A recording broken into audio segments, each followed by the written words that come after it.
Hey, welcome in, everybody. Finally, a Friday. We get underway here on Gwynn and Chris. 4 full hours right now until 6 o'clock. And I think we say this a lot, Tony, like we have a busy show.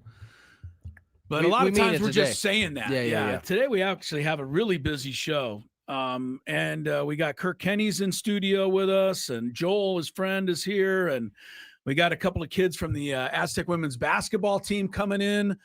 Talk about their home opener tomorrow. So all of that's like in the first half hour of the show. And we also have Miles Heidi from San Diego State, their basketball team, a little later. And we can't forget about Sunday, do or die for the MLS playoff game. SDFC in Portland, Marcelo Balboa, former Aztec, will be on to talk about that match on Sunday. So, man, whole lot to get done. How are you guys today? Everything good? Doing and why well. are you pointing already? My camera's on. Is it not? You're not in there. I'm not in there. Oh, I didn't. I didn't click the button. One mistake. Yeah, right. Wait, Ding. Hang on. Dun, da, da, da. Yay. Yeah, there we are. Naomi, sorry about that. Naomi everybody. Panganiban is going to join us. Naomi's coming in. Nat Martinez is going to join us. Fired up So about a lot of that. Aztec flavor. We're going to talk some. You get to hear the interview we did with Kirk earlier to talk a little Aztec football. Yep. Big day, as you said, Sunday. You know, we got our NFL football as well this weekend. I'm sure some. Was that what that was last night? Yeah. NFL football. That was. I guess that was the appetizer for what we're going to have during the week. Yeah, that was was a tough to watch. That was tough to watch. Very tough watch. All right, day 2 of the Craig Stammen era at San Diego Padres, right, Tony? Day 1 yesterday. Everybody got over all of the surprise and shock, and everybody woke up today, and I get the feeling everybody is still, surprised and shocked. And I think it's funny, Skraby's we're gonna do this a little later in the show, but Skraby got so many texts and YouTube chat comments about the hiring of Craig Stammen, and then about mine and yours, our reaction to the hiring yesterday. And so Skraby's going to go through and read some of those to us later. Can't wait. And should be so much fun. It's stuff like, how much are you guys getting paid? That type of thing. And I'm like, my first thought to that is, well, look, Mike Schilt's out of here. So I got to find somewhere else to get my extra money and defend the team. But I wish you guys knew us better than that. I think most of you do who listen to us. If we didn't like this hire, if we thought it had no chance of being successful, I'm pretty sure we would say so. But I don't feel that way. I don't feel like I'm forcing myself to try to like Craig Stammen, Tony. There's just a lot of things I like, and the things that most people don't seem to like, along, the old, well, he doesn't have any experience. How's he going to, watch over a team like this? And for some reason, everybody's saying that, forgetting the fact that all the other finalists had no experience either. Right. So it's just weird to me. It sounds like the folks who are upset were ready to be upset regardless of who got it, because none of them had experience. And so, listen, I'm not in the business to change anyone's mind on how they feel about it. Everybody's entitled to feel how they feel, but ultimately, the people who make the decision made the decision, and I don't think they're going to change their mind. So, you're not expecting an announcement this weekend that I don't think we have heard the fans, and we have reacted to the fans. We're going to reverse course. We're going to reverse course. Yeah, and we don't know who we're going to hire. We're going to actually have our entire fan base vote on it. Come in and vote on who we should hire. No, I don't think that's going to happen. So it's not going to happen. So might as well embrace it. And again, I don't think you have to worry about embracing it. Craig he's a much better guy than I think a lot of you remember him being. I think he's going to really do well here. It's going to take him time, but you look like you're itching to get in. Craig, what do you want to get? I've seen a lot of negative feedback. Right, and you're going to share that with us later. That's what I'm looking forward to. I want to hear more than just the YouTube comments. And I'm going to do this on the Skraby Show tonight, but I'm going to say things I didn't want in the manager, and then I'm going to have to talk about Craig Stammen, because one of the things was first-time manager. I didn't want a guy who was a first-time manager. But Chris is right. They weren't even interviewing people who had managerial experience. And so I went through some of the other teams that were hiring and some of the guys that they were looking at. A lot of them don't have managerial experience. And this is the thing, I guess. You got to start somewhere. But I will say, like, I think there's a gripe with, like, maybe they should have got Skip Schumacher. Maybe they should have done this. Could somebody explain to me how that would Yeah, how are they going to get Skip Schumacher? They had a manager when Skip Schumacher took the job in Texas. I understand, but like, well, you don't understand if you're. I mean, if you're saying they should have got Skip Schumacher, how do you not? Look at the look I get over. I mean, was Skip hired before Mike Schilt? Yes. Stepped down. Yes. Sorry to shoot you down and end your argument before it gets going. Thank you for saving me from myself. But yeah, I mean, Tony threw a grenade. Anyway, I'm not trying to, because I think Skip Schumacher was a good idea also. But I think everybody that wasn't thinks an Skip option. Was a great option, but it wasn't. He was what, special assistant to CY in Texas. Yeah. Bochy was over and Skip was moved right in. Slid right on in. And Mike Schilt was still the manager of the Padres at that time. Yes, because they were in the playoffs, actually. So that's just kind of how it works. You see what I end up arguing against here, people? I argue against stuff. Actually, it's pretty easy to argue against you because you always make a mistake, gaping hole like that I can drive a truck through. Chris is feeling special because people are in studio. Yeah, hi guys. Thanks for watching. That's exactly what's Hang on, let me get a shot of Joel. He's hey, trying Joel, to wait, be. Joel. He's trying to like do the my dog fan thing. You notice how they're over on my side of the studio? Thanks, guys. I mean, that's where all the room nobody is. over there. Yeah, that's where all the room Oh, is. they have supposed to be here. near you. Yeah, all right. No. And I broke my camera trying to execute that. I did say leading up to this is probably one of the bigger managerial hires in Padres history because of the window that is open right now for the Padres. And I don't know what Craig Stammen is going to do, but I have no choice but to see it through. As do all of us. And listen, none of us know what Stam's going to do. It's just about making the decision ultimately in terms of fans is just they wanted a decision that made them feel comfortable. This one doesn't. The fans. Right, because they don't know Craig Stammen. And I think that's understandable, but it is what it is. Stam's going to be the manager. They're going to fill out the rest of this staff. At this point, we know you need a hitting coach because Victor is headed to Houston. The thing that Joe kind of had our eyebrows kind of raised Joe Musgrove was on his interview was I think he phrased it in a way that made it seem like Niebla was having to think about coming back. He said that they are keeping their fingers crossed that Ruben stays as the pitching coach. I do think based on that, like there's a fair question.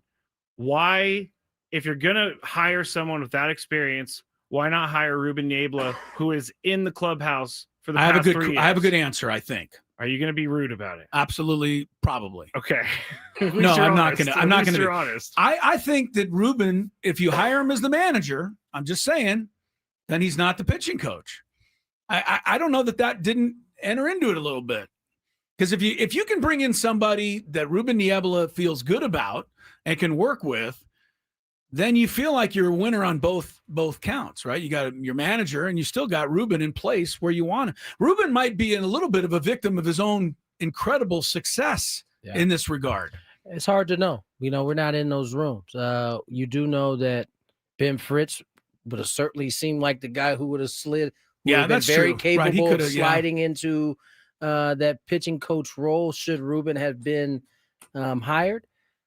We don't know why Ruben wasn't hired. Maybe Ruben didn't want the job. Maybe he interviewed and decided else, that wasn't the route he wanted to go. Maybe it was just that the Padres didn't think he could be the manager. Who knows? Those things are all open-ended questions that ultimately don't matter because he didn't get the job. It sounds like he's still going to be the pitching coach. And, all that has to kind of, play itself out as we get closer and closer to season. But right now you got the GM meetings next week. You got the winter meetings the following week. And so listen, you got holes in your pitching staff right now. So that seems to be of more importance. There's work to be done as opposed to, continuing to go back and forth on who the manager is. That's who it is. Yeah. But guess what? all of our listeners are going to be going back and forth on who the manager is for a while. So, and as I said yesterday, please, Craig, just get off to a 10-4 start, because if they start our lives easier. Yeah, make our lives easier. Because if they start 2-4, it's going to be my goodness. Sorry, I also think that because I want to ask people if they're unhappy with the hire, who did they want? Who did they want to be the manager? That's a good question. That's fair. Because I don't have an answer for that. I mean, originally it was Albert Pujols, just because it would be really fun for me and my job to have Albert Pujols as manager. But I don't know. The options, the big name, shiny options were really out there. That to me is why it's hard to be mad at the decision. You don't, of the three other names we knew, none of them had experience. Albert Pujols is a Hall of Famer, or is going to be a Hall of Famer. And then that's pretty much all the information. We know Nick Hudley was a former Padre. We know Ruben was the pitching coach, and we all think the world of him.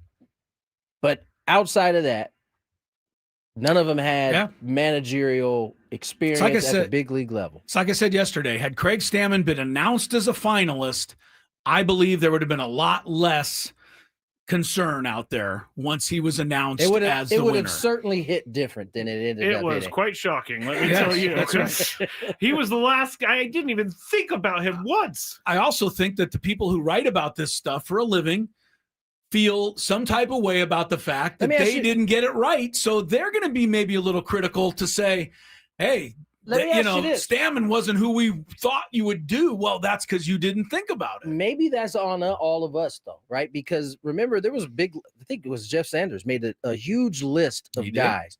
AJ Ellis, who is also in the front office, his name was on there. We just kind of glossed over Stammen. He's doing the same type of role. Yeah. Same as Scott Service, whose name I did notice on that original 100%. List. So maybe it's on us that we didn't identify Craig as a guy that could possibly. We identified everybody else.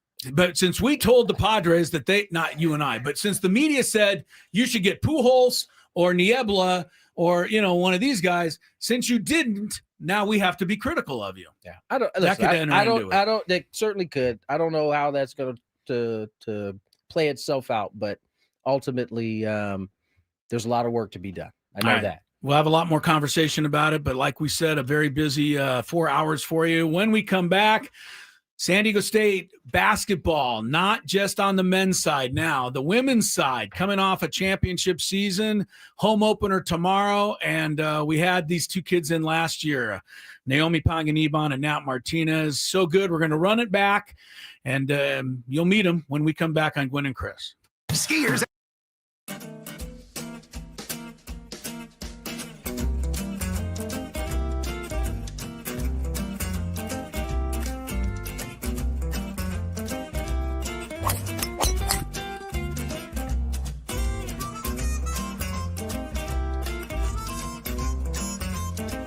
These things, it even tells you, hey, there's a canyon over here, don't hit it here. Skraby from about 45 feet. His caddy tells him to play it a little to the right. He's been playing well so far today. Fourth hole, nice smooth delivery. Hit it too hard.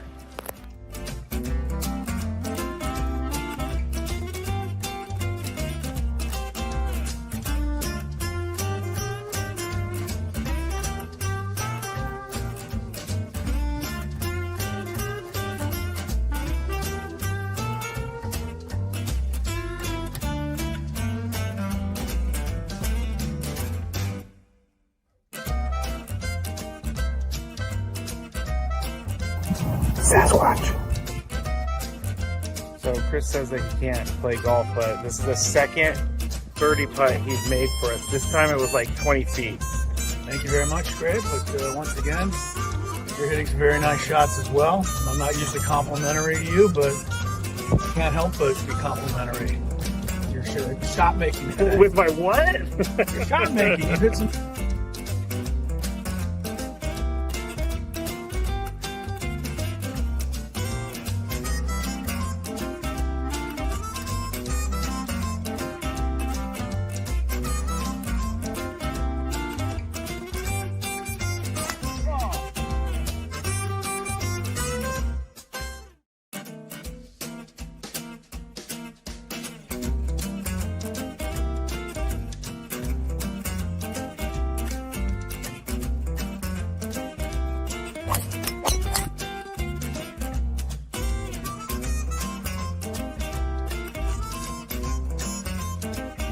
things. It even tells you, hey, there's a canyon over here. Don't hit it here.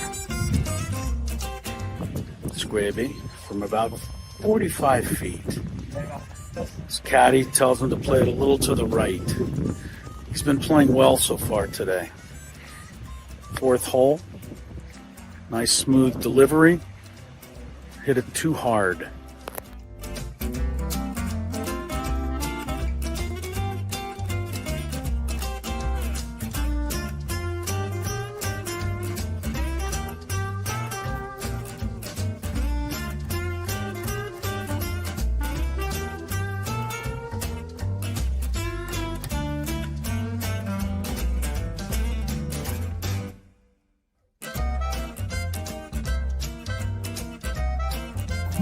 Sasquatch.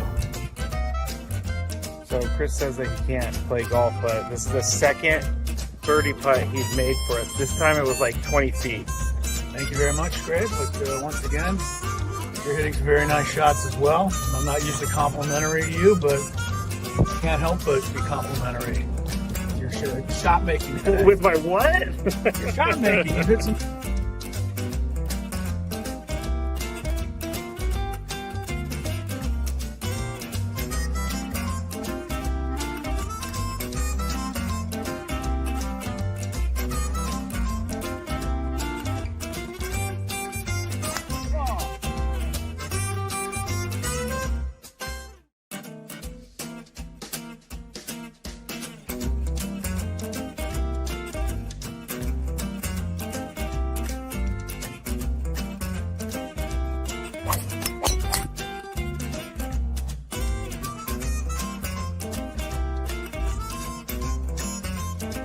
These things.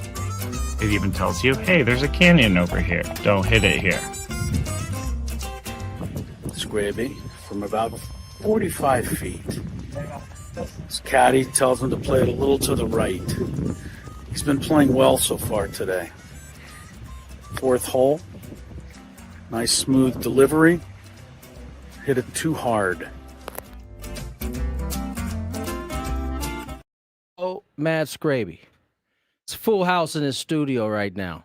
Very rarely do we have this many people in here. We're not usually that interesting, but today we are. Yeah, nobody really ever wants to come to see us. No, not at all. Aztecs women in the building today. Two guests that we've had before, Naomi Paganiban, Nat Martinez, both join us here. Sophomores after finishing a pretty spectacular freshman year. How are you ladies doing today? I'm good. Thanks for having us. Yeah, I mean, ready for tomorrow's game. Home opener tomorrow. You know, I noticed when you guys got here, both of your ring fingers look a little empty. Yeah. Going to take care of that tomorrow, though. You got to be excited. Get your rings, get the banner up there. I mean, just to take a minute to, realize and, recognize what this team accomplished last season. Nat, move up just a tad, if you would. Yeah. But yeah, I mean, it was an incredible season. It was. Yeah. I think we all knew from the start, though, that was our main goal. Like, forget everything else. We are going to win the championship. So what was it, like September, like preseason, we made a video and it was like, we're going to win the championship. And then when we won it, we were all just like sending that video saying like, we manifested that. Yeah. Yeah. Naomi, incredible game. How many times have you been asked about the triple overtime game against Wyoming that won the championship? And are you ever tired of talking about it or just tired of thinking about the game? No, I'm never tired of thinking about it. I like to reminisce on that time. It was such a fun game, but then at the same time, I was like, it's got to be over in a like no more overtime. So I was glad that after the third one, we won. Now, Naomi, you ended up going to play for your national team. Mhm. What was that experience like? You got a chance to represent your country and get to play some pretty high level basketball. Yeah, it's super fun. I'm very honored and grateful that I have the opportunity to do that. And yeah, I played with my former teammate from La Jolla Country Day as well. She's at Arizona, so I got to play with a lot of my former teammates, and just playing on a bigger stage is just a great opportunity overall. Yeah, Naomi, really, I think you really embrace your Philippine heritage, and what a great honor, like Tony said, an opportunity. And then you guys did well, right? You guys advanced in the tournament for the first time ever that the Philippine national team has moved on. That must be pretty special. Yeah, it's super special. It sucks because I think the tournament's in March. In Paris. Their tournament. Yeah. No, you can't leave, Naomi. We can't. So yeah, I'm gonna be bummed if I miss that, but much rather would win another championship and go to March Madness for sure. Nat Martinez is from the Bay Area and came onto the scene last year. You guys were both on the all-freshman team, and you have two other freshmen that were with you last year, Bailey Barnhart and Kaylin Hamilton. They're all four of you were back this year. Talk a little bit about the dynamic between not just you two, but the four of you. You guys seem to hit it off right away. Like you guys came from different parts of the country, but the four of you have kind of been a together group. Yeah, I mean, last year we were neighbors, so we were next door, and now this year we're all living together. So yeah, having that definitely makes our chemistry like a lot more better. But yeah, I don't know, it was just an automatic click. Like right when we met each other, I think going back again where we felt confident in coming in as freshmen and just like having a role and knowing our role and helping the team win and doing whatever it was. We were all on the same plan. I think that really helped us. Yeah. Now, for you, Naomi got to go participate and play some ball. What did your off season look like? How did you set out to come back as an improved player? Yeah, I mean, I went back home to the Bay Area, so going to workouts like in Oakland, like getting that dog. Like I said, my parents always talk about like those workouts in Oakland really make you who you are, and I believe that. Working out with my high school coach, and then luckily I'm able to play against like other college players and then other pro players. So I get to see where I am up against them. So really focusing on that, focusing on what the coaches want from me this season. So yeah, I felt like I made a big jump this year. No pressure, Nat. She shot 42% from three. Let that sink in out there. 42% from three. And I'm sure you're going to try to improve on that this year. So good luck to you on that. You guys opened up Monday up at UCLA, and they're number 3 in the nation. I did not see you guys back down at all. I saw you guys only turn the ball over, I think, 10 times against, a championship type level defense. I thought Naomi probably would have liked to shoot the ball just a little better, but you guys were in that game the whole way. How much confidence out of that first game are you going to take, or what did you take from that game? Start with you, Naomi. Honestly, just playing with a pace and just there's a lot of levels to like basketball. So when one thing doesn't work, just trying to go to our next option and really locking in defensively. But it's kind of hard when there's a 6'7" girl on the other end, but we tried our best, and I think we did pretty good. Yeah, you did. Nat, how about you? That game Monday?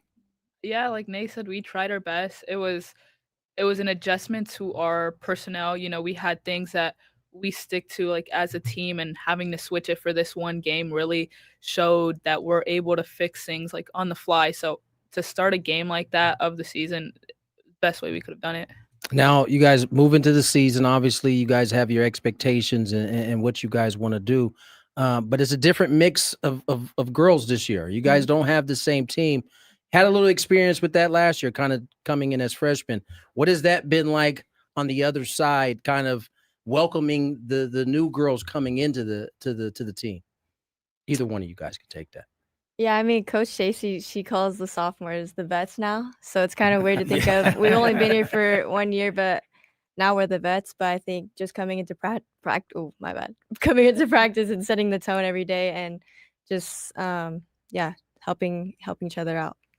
Got a pretty good group of newcomers too. Some of them you played against last year in the conference, and I think it's pretty good to have all these kids on our side. Big time. Good players. How about tomorrow? What do you envision getting your rings and the banner going up? You got a game to play too. It's at 3:00, by the way. A lot of times teams who are having that ceremony don't go out and play well. Tony's going to warn you about How do you prevent that kind of result?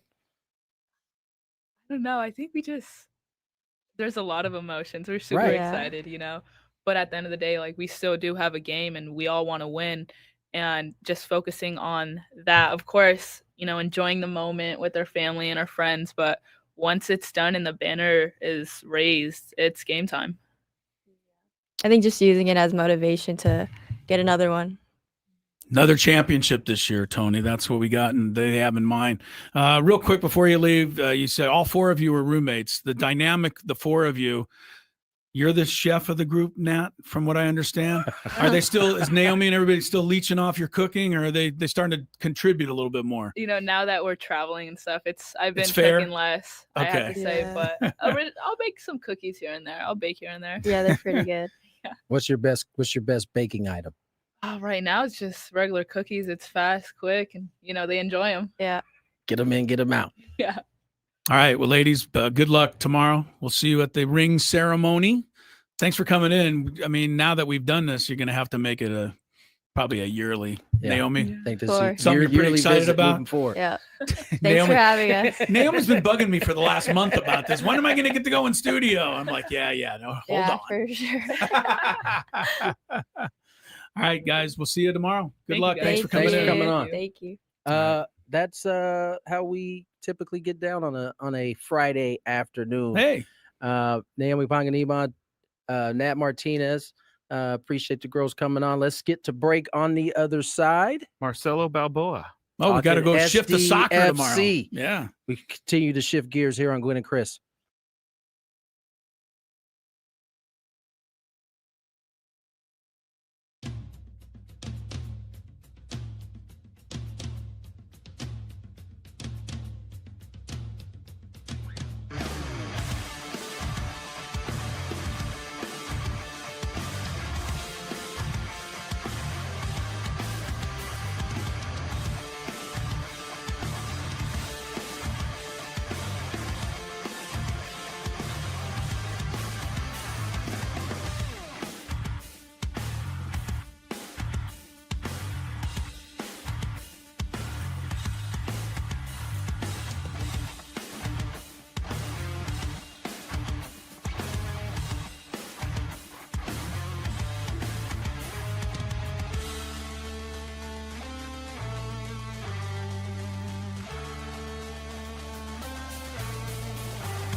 baby. Gwynn and Chris, full show today.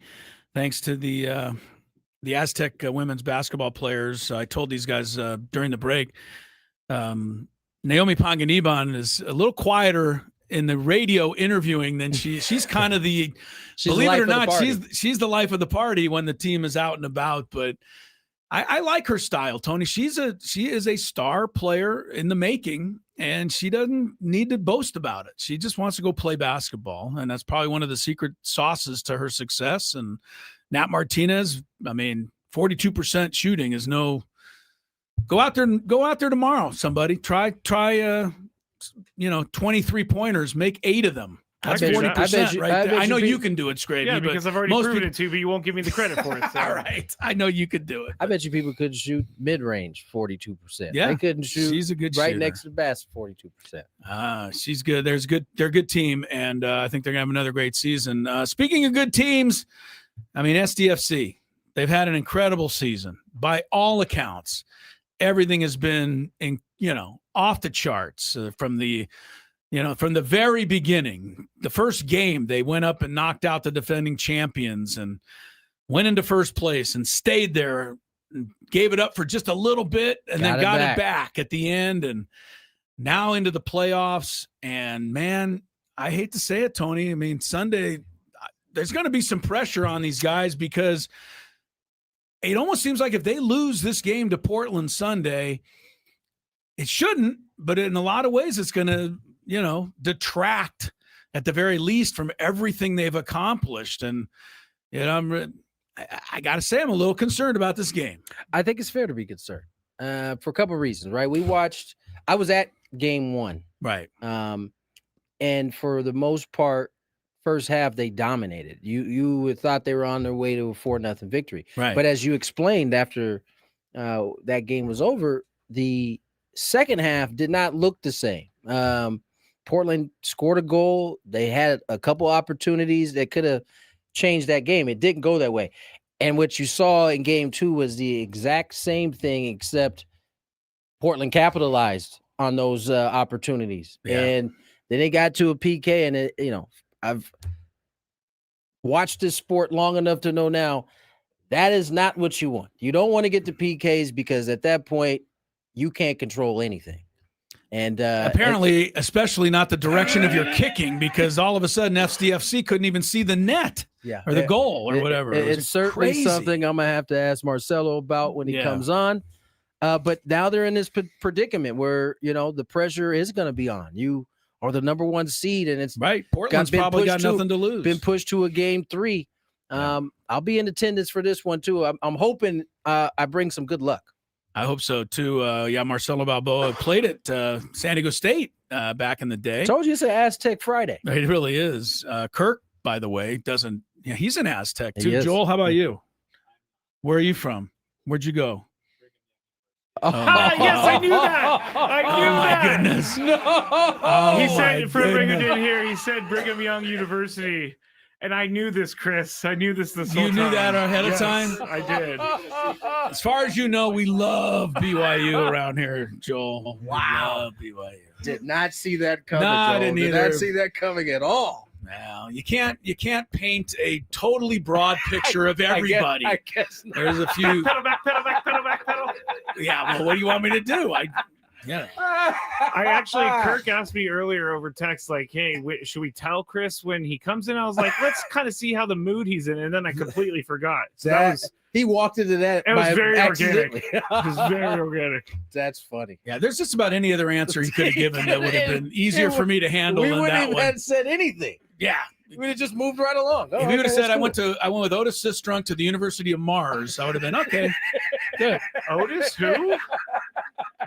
That was a reference before everyone's time. He was a Otis Sistrunk was a defensive end from played with the old Madden Oakland Raiders. And when he took off his helmet, he was bald, and it'd be like the steam would come off his head. And they used to say, oh, there's Otis Sistrunk. I think he went to the University of Mars, and it kind of stuck. And anyway, that was back in then. All right, Joel, welcome. Honestly, really. What do you want me to do? I'm happy he's here. It's just funny because It is. we talk a lot of trash. I hope Joel. about Well, Joel is Brady maybe it's more. It would be more uncomfortable for him if he knew how much they don't like me.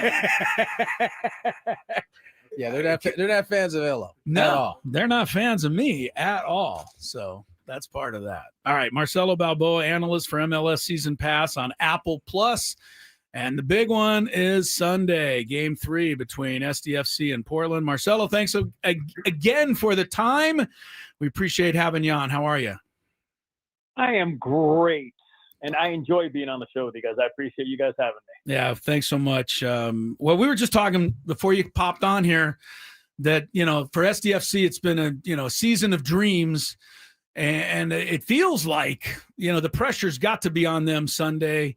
Because if they don't win, even though it would probably be somewhat unfair, a loss here would make a lot of what they accomplished, seem not as important, Yeah, you know what? I think there's two different seasons. The regular season was fantastic and great. I mean, records they have broken and everything. But I don't know.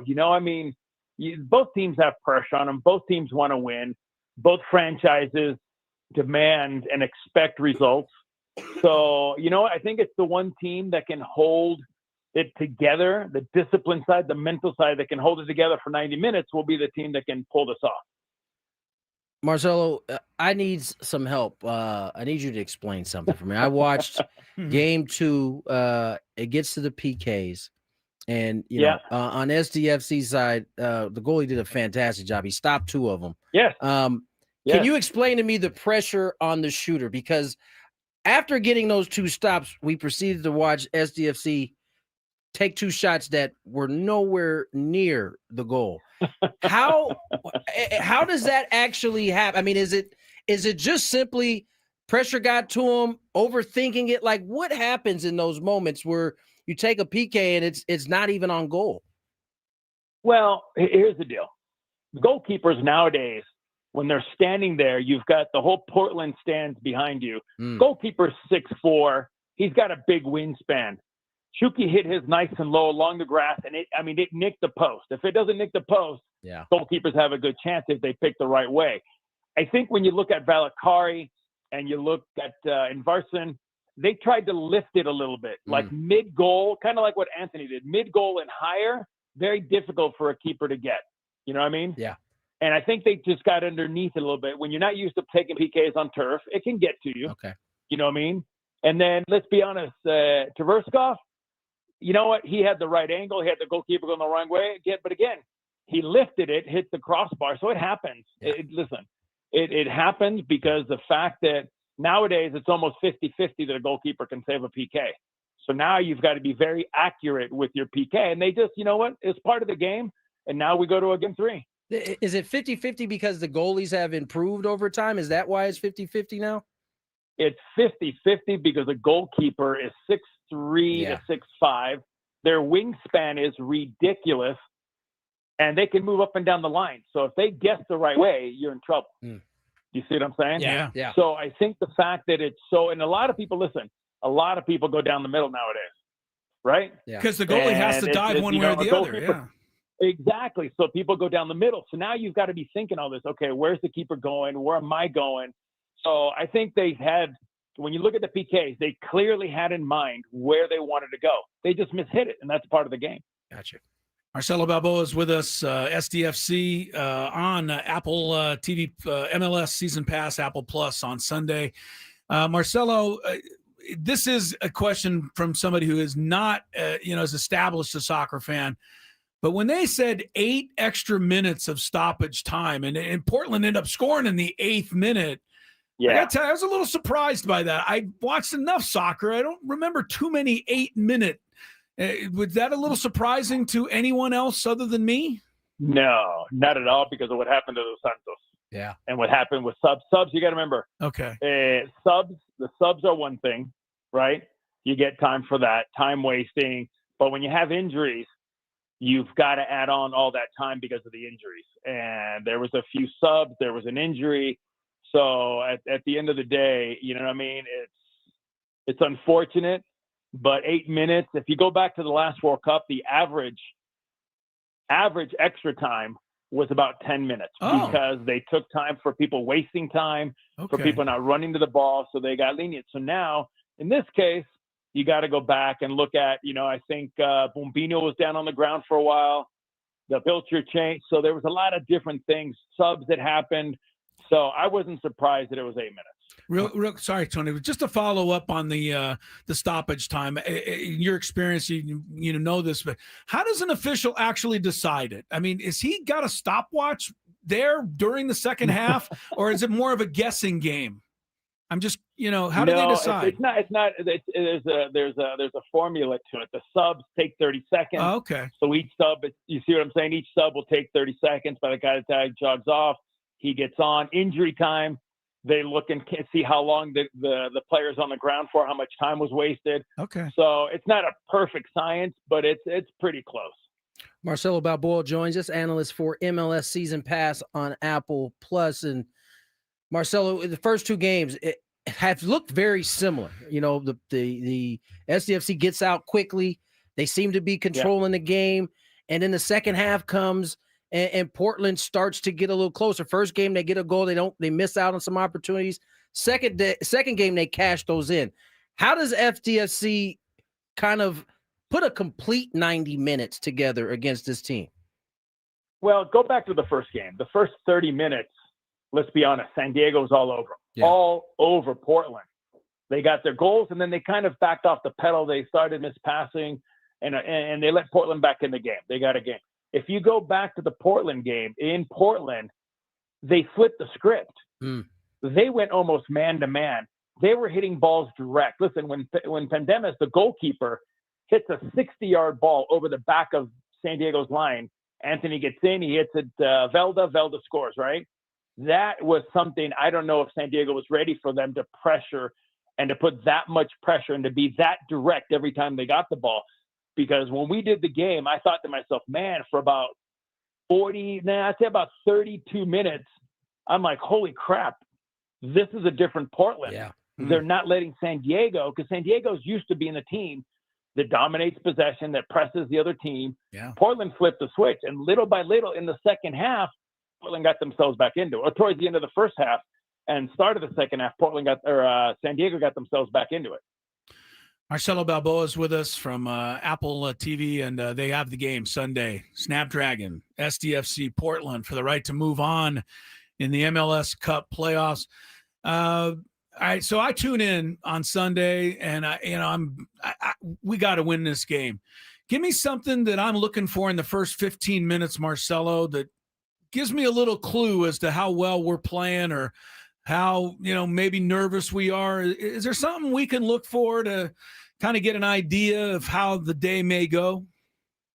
Yeah, I don't think you can say the first what you're going to see for the rest of the day. Okay. But typically when you watch San Diego play, they're a team that's going to go press. They're a team that likes to control the game. They like to control the tempo of the game. If San Diego can control the first 15 to 30 minutes, and if you go back to the very first game, San Diego had probably three very good chances that Pandemis, the goalkeeper from Portland, made three great saves to keep San Diego off the board. If they can get one of those early, it could be a good night for San Diego. But they've got to try to get one early, and they've got to play their style of soccer. And that means press Portland, make Portland feel uncomfortable. Listen, Portland's going to create chances. It's just part of a soccer game. Over 90 minutes, you're not going to keep them completely away from your goal. But when you have the chances, you got to finish them.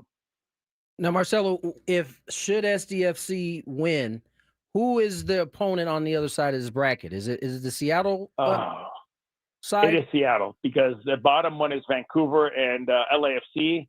So it's the winner of Minnesota and Seattle. How do you see them matching up with either of those two teams should they get by? I know Minnesota, they fought with them down to the end there. But in terms of Seattle, how do you think, who matches up better, or what team do they match up better? I don't know. It's tough, because we did the game that San Diego and Minnesota did, where Minnesota ended up winning in San Diego. Yeah. If you remember that game, but San Diego dominated. Yeah, San Diego had chances, but St. Clair, the goalkeeper, came up with huge saves from Minnesota, and then all of a sudden Here comes one goal, here comes a second goal, and they caught San Diego off guard. So Seattle, on the other hand, is a team that controls and likes to move the ball around. So, I mean, I would say either one is going to be a difficult matchup. But the bonus is you get the game at home. Yeah, Seattle and Minnesota, by the way, play tomorrow in Minnesota. Yep. So we'll know by the time before we play on Sunday who you will know everything. Yeah. You will know everything in MLS. All the games will be done except for San Diego and Portland. So we'll know the other brackets. We'll know the East. We'll know the West. And it'll come down to either San Diego or Portland going through. We can't let Portland go through. Come on. We just can't let it happen. Come on. Hey, Marcelo, thanks for the time. Have a great call Sunday. Always great catching up with you. And I hope we're still alive to talk to you, in the next couple of weeks down the stretch here for the playoffs. Let's hope so. Have a great day, guys. Thank you, Marcelo. Appreciate it. Marcelo Balboa. Aztec for life. Aztec for life. I should have mentioned. I mentioned it to him last time he was on. We forgot to get there today, but yeah, I'm nervous. Here's why you're nervous, because you're a San Diego sports fan, Tony. I'm sorry. This is not. It's kind of embedded. Yes, in us, this is not SDFC's fault. Yeah, no. This is everybody else's fault. This is going to be no matter what team gets to this point. This is the Chargers' fault and the Padres' fault, and San Diego State or whoever it is, getting in a position to win and move on. And we've seen crazy things happen. So hopefully SDFC kind of bucks that trend and they're able to win Sunday against. I like saying that word, against Portland. Let me get a match time, 6 p.m. Yes. 6 p.m. All the other games are played on Saturday. So, right, so everything will be done, right, like you said. Them. Yeah, we'll know whether they play Seattle or Minnesota in the second. And once you get to the second round, then every game. So to me, it's a little more even in the second round because both teams are facing a must-win. So it's a one game and you're done. Like I get this is a must-win, but even though he said there's pressure on Portland, there has to be more on San Diego. When you're the number one seed in the first round, you are expected to advance. I mean, you won the Shield this year. I mean, you had the best record. Your division's Shield. You were the team. So how weird is it that the Wave are also in the playoffs playing Portland this week? Are they really playing Portland? They drew Portland too, huh? The Portland Thorns. Portland is at the top of the I think the Wave they got in. Wave is the middle of the pack. Portland's number 3, and then the Wave were number 6. There we go. Well, if the Denver Las Vegas football game last night was any indication, we should all be able to just not watch NFL on Sunday anyway. Boy, was that a pig. Watch soccer. That was a terrible game last night. It's bad for your fantasy team when you're cheering for J.K. Dobbins to have 7 yards rushing in the anything. Play. You would have taken. Oh man, thank you. It was bad. Thanks to Marcelo Balboa for joining us, all guests on 97.3 The Fan. Join us on the David P. Shapiro Fan Hotline. David P. Shapiro, criminal defense attorneys. They help good people regain control of their futures when charged with a crime since 2010.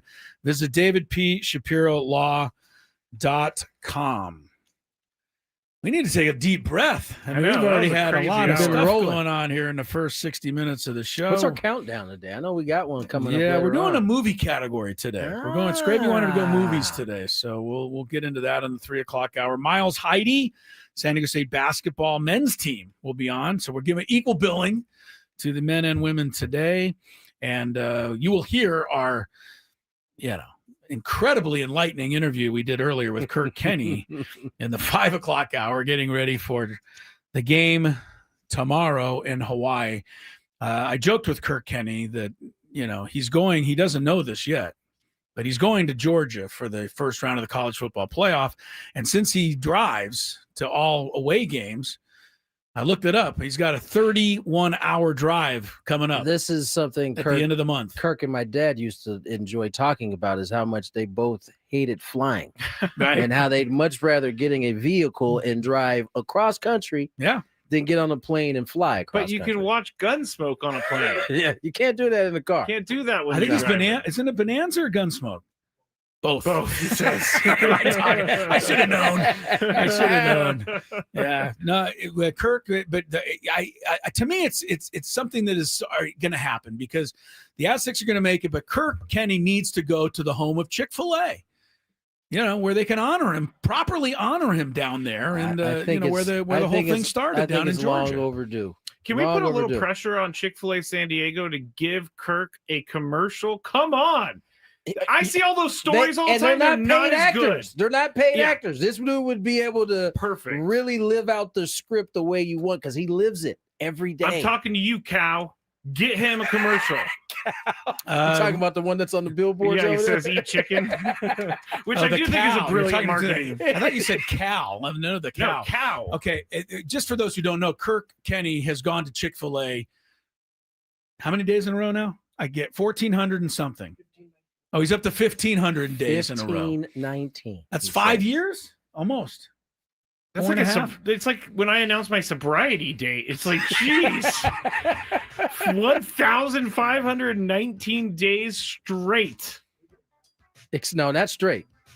He doesn't go Sunday because they can't go Sunday. No Sunday. That's true. But he does. So I guess it's still straight. It's just not every day. And then we ask Kirk, "What do you eat on Sundays?" He goes, "Chicken." I'm like, come on, switch it up a little bit. You don't want a burger? He's taking the cow, he's respectfully listening to the cow. Says eat chicken. Guess that marketing works. Kirk Kenney is a good friend of this program. We'll take a break, an hour into the proceedings, some daily gambit. Look ahead to a big weekend of games all over the place, and we'll touch on that when we come back on 97.3 The Fan.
we go. It has been a big show to this point.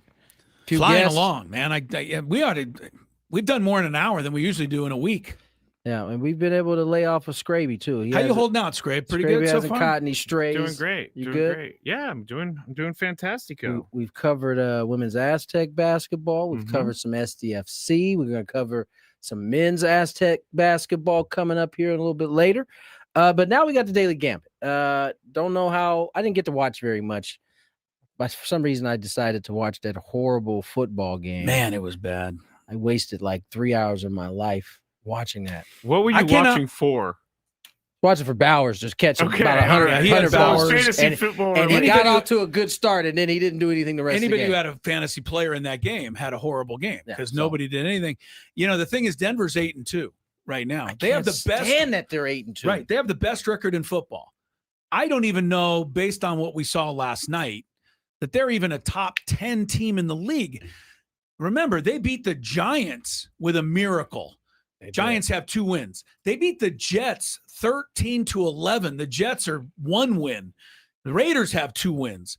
Denver's won some very ugly games against some bad teams, and I just wonder, they might be the ultimate Fugazi. They might be the Fugazi of the NFL this year. We'll see. I wanted it to be the Colts. It may actually end up being Denver. I think the Colts beat Denver. That's one of the 2 losses Denver has. But, yeah, anyway, they looked bad last night. And man, give Pete Carroll a little credit. Look, he's 2-6, and he got his team up, and they played hard.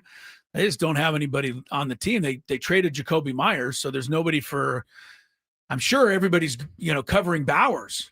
Wouldn't you if you were Denver? No, they definitely bracketed him all game yesterday, which was annoying. Yeah, for Bowers fans. And for me, yeah. Sorry about that, Tony. God. All right. Anyway, let's get to some Daily Gambit. Okay. Do you like money? I think about money a lot. Do you like money without doing anything? Winning. Do you want to make money while watching sports? I think Washington is immortal luck. Washington! Woohoo! If you answered yes, this is your segment. Just don't blame us when you lose. Nothing is ever your fault. It's your game. Take it. Gwynn and Chris go through the top bets of the day in The Daily Gambit on 97.3 The Fan. Daily Gambit is our daily sports betting segment here on Gwynn and Chris. Please, everybody, gamble responsibly. We had a few bets last night.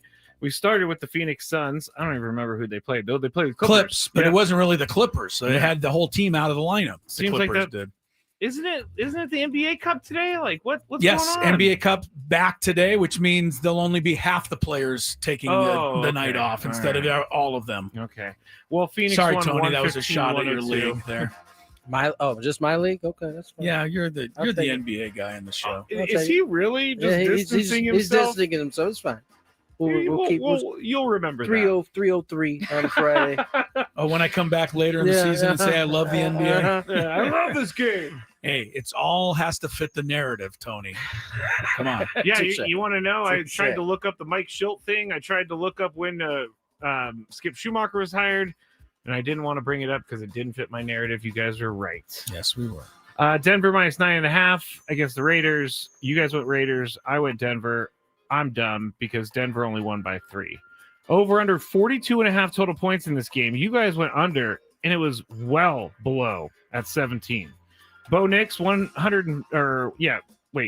yards, 150 minus the 10 spread. So he had a total of 140. Geno Smith, 143. Tony's the only one who wins that one. RJ Harvey, over under 46.5 total yards. All of us went over. He had 18 total yards. And that was a lot for that game. That was a lot. South Florida, 14-point favorites over Texas San Antonio. You guys went Texas San Antonio. USF won 55-23. So I win that one. Football talk on 97.3 The Fan is presented by Paramount Plus. You can't count on much these days, but you can always count on Sundays with the NFL on CBS and Paramount Plus. Watch your local NFL game live every Sunday on CBS and Paramount Plus all season long. So was I 4-2 on that one? Visit ParamountPlus.com/NFL to get started today. Yes, you are 18-8. You are leading the week, Tony. I'm behind you, 17-9. Skraby's having an off week. Yeah. We're not going to give his total. We should give his total. 8 and 18. Yeah, that sounds about right. I mean, hear that? like 2 weeks ago, I couldn't miss. What That's have such as the you done for me lately? 1-8. That's what I've done. Such is the world of this. All right, here we go tonight. It is the NBA Cup action. Oh man, serious stuff happening. Yeah, all these tonight. games are real. These teams are going to be hotly contested tonight. Milwaukee Bucks at home 4.5 over my squad is off tonight. the red hot Chicago Bulls. Can the Bulls beat Giannis? The odds say no. Skraby, I'll go first because it's a Bulls game. And I'm kind of believing quietly. I'll take the Bulls here. They've been doing awfully well so far. Tony, 4.5. Not very many for the Bucks who. Yeah, give me the Bucks. Yeah, the Bucks usually. Give me Giannis. They're better. Antetokounmpo. I don't know who the Bulls have to cover him. They don't, Although they I don't don't know. The Although NBA I don't doesn't have anybody has anybody to anybody, cover him. right? Yeah, And you're good. especially, you were talking about this the other day with Skraby about the traveling call and gathering. But I don't know if we looked at the same video, but I saw one where he gathers the ball, and in his gather, took 6 steps before he laid it up and in, with no traveling call. I think we saw the same one. Okay, and people were saying because of the quote, whatever a gather is, that was somewhat legal. That's somewhat. That's impossible It's to defend if he can do that. Absolutely. Goodness. The basic rule in the NBA is once the hand touches the ball, okay, is when the 2-step part starts. So for a guy who is 6-7 foot and the ball can spin in his hand, and he kind of is doing this in between, he can do about 20 steps. Well, he did. As long as he wants, before he puts that hand on the ball. Yeah, it's cheating. It's flat out cheating. Especially tonight, it'll be cheating. Skraby, who you got, Bulls or Bucks? You've been going with the Bulls. They've been paying off. Yeah, the staying Bulls with have it. been good. I'm going to stay with them. Stays with the Bulls. All right, Minnesota is hosting Utah. Memphis is hosting Dallas. So we have Ant-Man for Minnesota. And -2 and a disgruntled Ja Morant against Ja for Memphis. The dude should not be disgruntled. People are coming out now in force against Ja. Who was the latest one who said he's got to grow up or put his big boy pants on? That was Carmelo. Carmelo of all Anthony of all mature NBA players. Yes, Carmelo. Well, actually, I think Carmelo was pretty mature for his time. Yeah, I was going to say I don't remember anything. Yeah, no, but he said, "Yeah, put your big boy pants on, Ja." Maybe that's what he needs to hear. I don't know that Ja hears it. I don't know that Ja. I don't know that Ja's here. Here's the deal. Ja's got a new head coach. I listened to Carmelo kind of explain his thoughts on this. He basically said Carmelo's got a new coach. His coach is testing him, and the organization is testing. They gave him a boatload of money to be their franchise guy, and so they're putting him through the fire right now, and he is not doing well with it. No, he looks like a dude who doesn't want to be on the floor at all. That's too bad for us. That's too bad for considering he fans. missed a ton of time due to that suspension, you would think that he might value. Yeah, but again, when you're 20, what did he say he was 26? He's walking to the beat of his own drum. He can't quite grasp what everybody, even his vets, are telling him right now. Well, I can tell you that when he's like 60 and he looks back on these days, if he doesn't get it together, he'll probably regret not playing. I don't wish any ill will on Ja, but he better get his life together in all phases, or he's not going to make 60. I don't mean it in a terrible way, but he keeps carrying guns everywhere he goes. Oh, okay, there you go. That's what I'm talking about. Okay. That's what I'm talking about. All right, Tony, you're first. Who's Ant the other -2. Ant's Give me playing Ant. Utah, Jazz Give me playing Dallas. Ant-Man, because Utah has no one on their team. Ant. Skraby. I'll go with Ants. Got to go with Ant until Josh shows up. It's not Ant. It's Ant. I did say Ants. He said Ant. I did not say that. SGA's back in action tonight after OKC finally lost a game. They got beat in Portland the other night. He's 31.5 at Sacramento tonight. And Skraby's first, 31.5 for SGA. Over. Yeah, that's when's the last time he was under? I saw a stat the other night, Tony, that was pretty impressive. I think he's 80 games in a row over 20 points, something like that. That is SGA? a long stretch. Wow, that's impressive. Really good. Of course, LeBron is double figures for 17 years. Yeah. He still has it going. Still hasn't ended that streak. Tony, who you got? Over, under, SGA, 31.5. Over. Yeah. All right, college football tonight. This is a big game again for the Aztecs because we're rooting against certain teams. One of them is Memphis. Gotta go, Memphis. They're home tonight. Tulane is not bad.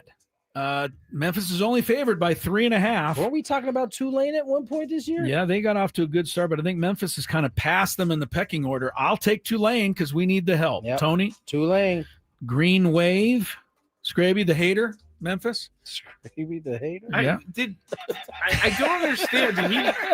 Did he show up and decide he wanted to put on a show for Kirk today? He shows violence. I think this is a pretty normal show. Yeah, What's different think about so it? too. I think you're feeling a little different because there's people in here. I'm not at all. It's the same banter that kind of goes on all day long. Kirk is a part of this banter all the time. I'm so just it doesn't saying, matter you've gotten red. It doesn't matter. It seems like it's mattering to you. A couple times. Yeah, it seems like it's mattering to you. I think it's kind of getting under your skin a little All bit. right, who are you picking, hater? Memphis or Tulane? Tulane. Okay. Now we'll find out who the Next hater time Chris is. is in a bad mood, I'm just gonna needle. Just needle. Now we're going to find out who the hater is because next game on the board, Texas Tech minus, this is a big number, 11.5 over undefeated BYU. The hater's about to come. This is the hater. Now you got the number 7 and 8 teams in the nation here. It's a great matchup.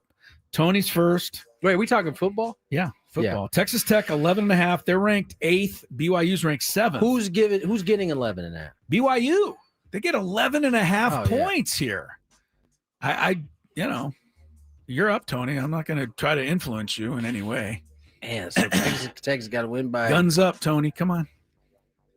No, you do your pick. Yeah, give me Texas Tech. You are. Yes. You're giving the 11.5. Yeah. Wow. Skraby. BYU all the way. Wow. BYU all the way. I'm not selling out. I'm doing the smart thing. No. Joel's team is not losing by this much. Joel, I'm taking BYU. Might be the first time I've ever taken BYU. Wow. That's a shame. Yeah. San Diego State. Shame on both of you guys. Yeah, probably. SDSU -7 at Hawaii. Scraby. Saturday night game. Please do what you normally do. No, I'm going to go with Aztecs. No, we don't want you. We don't, yeah. We don't want you. Please pick the other team. No, because I believe the Aztecs will win by more than 7. Oh, man. It's hard not to win by 7 when you don't give up any points. So I think Hawaii will get some, but all not I know many. about Hawaii is that they got a really good kicker. Okay. I didn't even know that. Oh yeah, I think they're. I saw they was talking pretty highly of the quarterback too this year. They've scored some points. I just don't know they've seen a defense like this. Quarterback that played for Hawaii. They've got Cole Brennan. Colt Brennan. But Timmy Chang was really the first one, and he's now the coach. He put up huge numbers back in the day. That's right. They've had a few guys. You right? I took the Aztecs. I'll take the Aztecs. All right. Sunday, we got Rams, 49ers. Yeah. I was going to do the spread, but that's too easy for Skraby. I'll do points. Although I want you to explain to me, Skraby, why are the Rams favored by 5.5 at San Francisco? Are they that much better? A lot better. I think the Rams are healthier but 5.5 points seems like a lot because really that's 8.5 points. Right, because the 49ers are at home. Yeah, I'm surprised. Anyway, the over-under is 49.5. I'm first. That's an over. Although the Niners have been, over. McCaffrey. Come on. Tony. 49.5. 49.5. Over. Skraby, you know your team. Over. All right, and then we'll finish with this one just for laughs. Buffalo 9.5 over you know who. At Miami. Tony, 9.5 on the road. They don't seem to care. They said no respect, nor do the Dolphins deserve any. Yeah, I'm going Buffalo. Buffalo. Yeah. Skraby? I'll go with the Dolphins. Atta boy. I'll take the Dolphins. At home, they got to show a little life. I don't know. Did you see him play last game at home? No kidding. That was a home game last time. You're right. I don't know. They got to show a little life. They're gonna do it for the new interim GM. A little pregame speech there. I was thinking about this. How weird is it that they fired their GM like 3 days or something before the trade deadline? I think that what did that say about him that they didn't even trust him that much, right? They would rather the interim GM make trades than him. I got him up out of there. We can't even wait to get you out of here. Are we taking this another minute and a half? Might as well go another. Yeah, we got to go another minute and a half. What are you guys doing this weekend? Going to an SDFC game on Sunday. Yeah. When are you going to invite me to that stuff? We're not going to invite you? Yeah. We don't hang in the same circles. You know that. I would invite you, but I don't have tickets. I have, I got like 6 people that I'm, it's hard to, usually when you ask for tickets, it's like, hey, you think I can get like 2 or 3? I already have to ask for 6. So asking for a 7th, it just seems a little bit over extension of your family. Yeah, I mean, I could. Just tell them it's your housekeeper, Tony. They won't know. I just show up in a butler uniform. He's like, actually, he's my butler. He goes everywhere with me. Right. Yeah. Shag me a Coke there, will you, pal? You say some weird things sometimes. So you say some weird things sometimes. You guys see the Japanese power hitter? Oh, yes. I don't want to butcher his name. Is it Munetaka Murakami? Murakami, yeah. Why didn't he just like put a Dodger uniform on? Why waste the time? Oh, here we go. Leave out the middle. Disagree. Leave out the middleman, right, Skraby? Well, leave out the middleman. Just put him right on the team. According to Fox Sports, the odds on the Padres getting him are tied for the top with the Red Sox at plus 550. Now, I think he's a third baseman, so that doesn't really make much. Well, he also plays first, which is what we need. 25 years old, holds a single-season home run record in the Nippon. 56 of them, right? 56 in the Nippon League. He broke Sadaharu O's record, so that's like the Japanese version of Babe Ruth. Yep. That record had stood, by the way, for 60 years. Yeah. So it was pretty impressive. Murakami played for the Occult Swallows.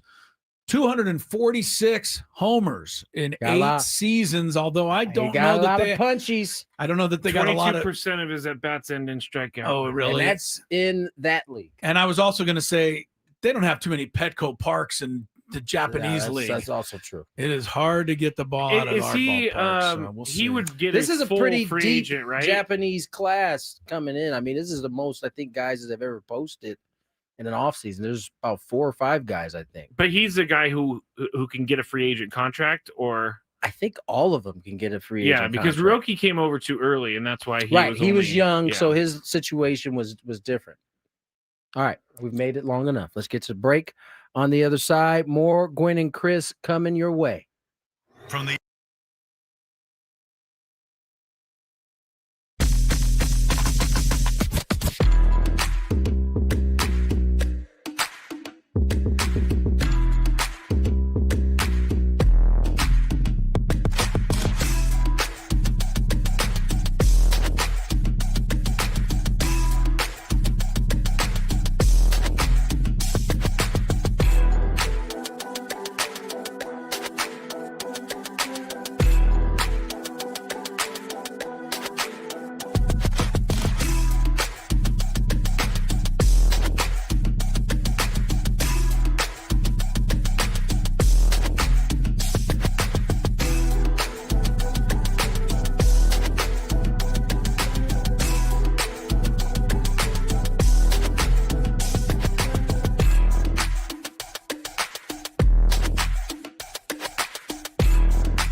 Brought to you by Staples. Have an easy holiday. Only at Staples. Save on top tech and gaming gifts, plus shipping supplies and services to get your packages there safely.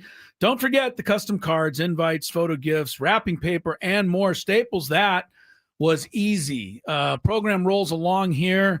Gwynn and Chris, 97.3 The Fan. It's been good having Kirk in and Joel hanging out with us in studio. We had the kids from the Aztec women's basketball team earlier, Naomi and Nat. Their season home openers tomorrow at 3 o'clock out at Viejas Arena. They're going to hang their championship banner and get their rings for winning the Mountain West Conference title last year. So I hope, you fans will go out and support those kids. The men's team plays on Sunday, 2 o'clock matinee game at Idaho Viejas. State. And yes, Idaho State's actually playing if you want a scouting report, Idaho State plays at USD tonight. They're staying in town for the weekend. The Bengals are. So they're playing on Friday night. They're playing USD tonight, and then they're going to stay and then play the Aztecs Sunday. That's the Idaho State. Close. Sorry? Seems a little close. Those 2 games. I mean, what, 2 games within 3 days? Yeah. Well, this isn't the NBA, Tony. I mean, where the guys need to rest. Well, I think it is. It's not the NBA. Usually they play on a Tuesday and on a Saturday. This is Friday, Sunday. Idaho State's I guess it's close, so I guess they could just drive down the highway. They're going to risk it. Miles Heidi from the Aztec men's team will be with us in the 4 o'clock hour. We got our countdown coming up next segment. And I think I'm going to have to leave some stuff off my list just so I can get other movies in of Tom Hanks, which is our countdown top 5 Tom Hanks movies. So I don't think he's done a lot of movies. It's going to be hard to get them all in there, but we're going to attempt to do that. Like You've Got Mail is not on the list, even though I love it. Great flick. What's better, You Got Mail or Sleepless in Seattle? And how can you tell the two of them apart? You can't. Because you Got Mail they're like a continuation of the same exact movie. They are, but they also have a paid ad placement from AOL in there. So, is that the difference right there? Yes. Okay. My favorite story of the day is the fact that Miguel Rojas of the Dodgers is now blaming Drake and saying that Drake motivated the Dodgers to go up and beat Toronto. And I just feel bad for poor old Drake because now his whole country probably can't stand him. I mean, for those who don't know, after Toronto took the 3-2 lead, right? He posted a pic of Ohtani with his helmet. It's probably the worst picture you could find of Ohtani. Right. His head is flying off. Helmet's flying off his head. He's swinging and missing at a pitch. He also had the model photo of Ohtani in like a sweater. Yeah, it was. It's all Drake learned. Athletes find all kinds of crazy little things to be motivated by. Yeah, like the manager. This was low hanging fruit though. They saw this. Everybody's gonna see it. I mean, Drake, you got to be you got to be smarter than that, don't you? I get worried. My team's winning by 40 points in the fourth quarter. I still think they're going to lose. Drake, let alone 3 games to 2. Like a lot of people thought it was locked up after it was 3-2. We know that it wasn't. Drake. Anyway, so now not only does Kendrick, he went public with that too, by the way. Miguel, that was on a he did. That was on a podcast. Well known. Yeah, we'll talk about it in the Big Five, but TMZ Sports he had the interview with. So they they were looking for that. Did you guys see Kendrick Lamar can take the week off now. He's got the whole country behind him now. Will Smith, the catcher, was he was doing some promotion and he was working Raising Cane's like behind the counter. Was that new or was that old? I think that was old. I'm like, man, this guy goes from winning the World Series to doing Raising Cane's. Like, I feel like I saw him do it earlier in the year, but I did see it pop up on my feed recently. Yeah, I don't know why it did. I don't know why it did. Back in the old days, don't play the song, but guys used to win the World Series and then go to Disney work. World. Yeah. No, they had to go to work. They didn't make enough money playing baseball. That's crazy. Yeah, I don't think that's the case anymore. All right, we'll count things down next when we come back on Gwynn and Chris. Ben and Wood.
Just popped off in the break.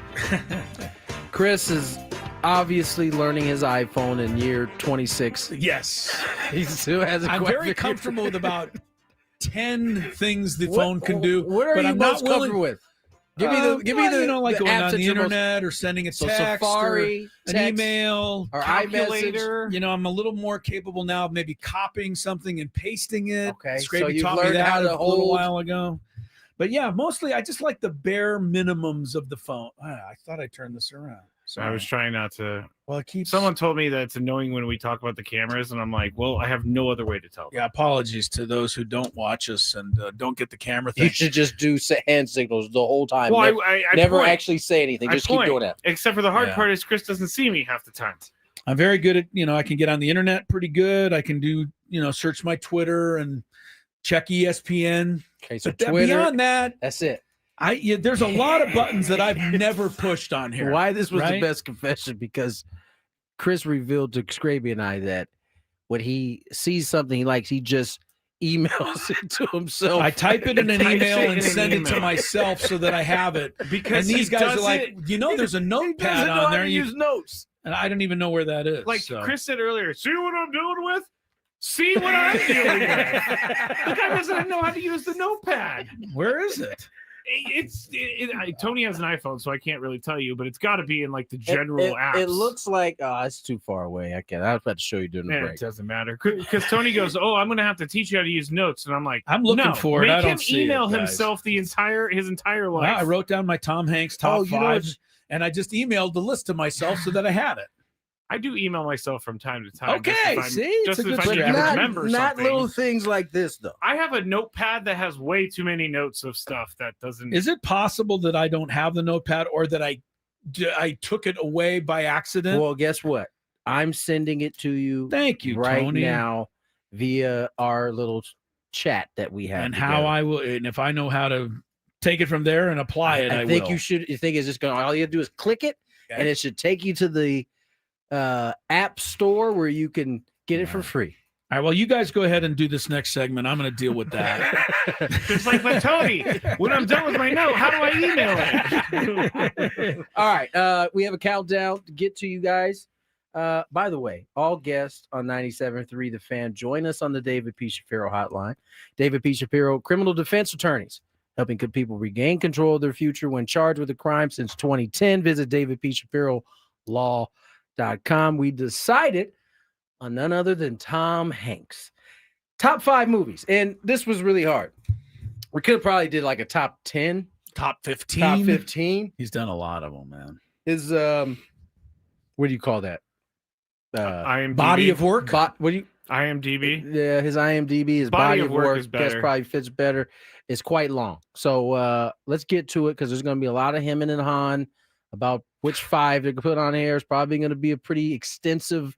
Kirk and Joel on their way out had a couple suggestions as well. So everybody's in. It's probably going to be a pretty long honorable mention. So let's get to it. Here's some traffic first. From the 855 Get Ross Traffic Center, protecting San Diego after accidents or injury, here's Kelly Danek. A busy Friday afternoon on our roads. New crash on southbound at 5 before SeaWorld Drive. Got a couple vehicles involved. Does not appear to be blocking lanes. Now, once you're past it, don't get too comfortable, because it's going to stay pretty heavy all the way down to this other crash that cleared up near 28th Street. Accident has cleared on southbound 805 near Imperial. Southbound 15 dealing with this collision right before the 805. Several cars involved. Everything is over to the right shoulder. South 125 near the King Freeway. There is a collision being cleared out of that right lane. And in the North County, northbound 15, hit and run accident just before Rainbow Valley. A motorcycle involved in this one appears to be blocking that left lane. At Robert Half, they found that 67% of companies want to increase contract talent. That's why the recruiters' expertise and award-winning AI work quickly to find the candidates you want. At Robert Half, they know talent. Visit roberthalf.com/talent today. I'm Kelly Danek with Gwynn and Chris, San Diego's #1 sports station, 97.3 The Fan. It's now time for Gwynn and Chris to rank their top 5 of the day. Gonna grip and rip as usual. But this isn't just a regular top 5 list. I love it. It sounds sadistic, but I love it. This is the countdown. And it starts right now on 97.3 The Fan.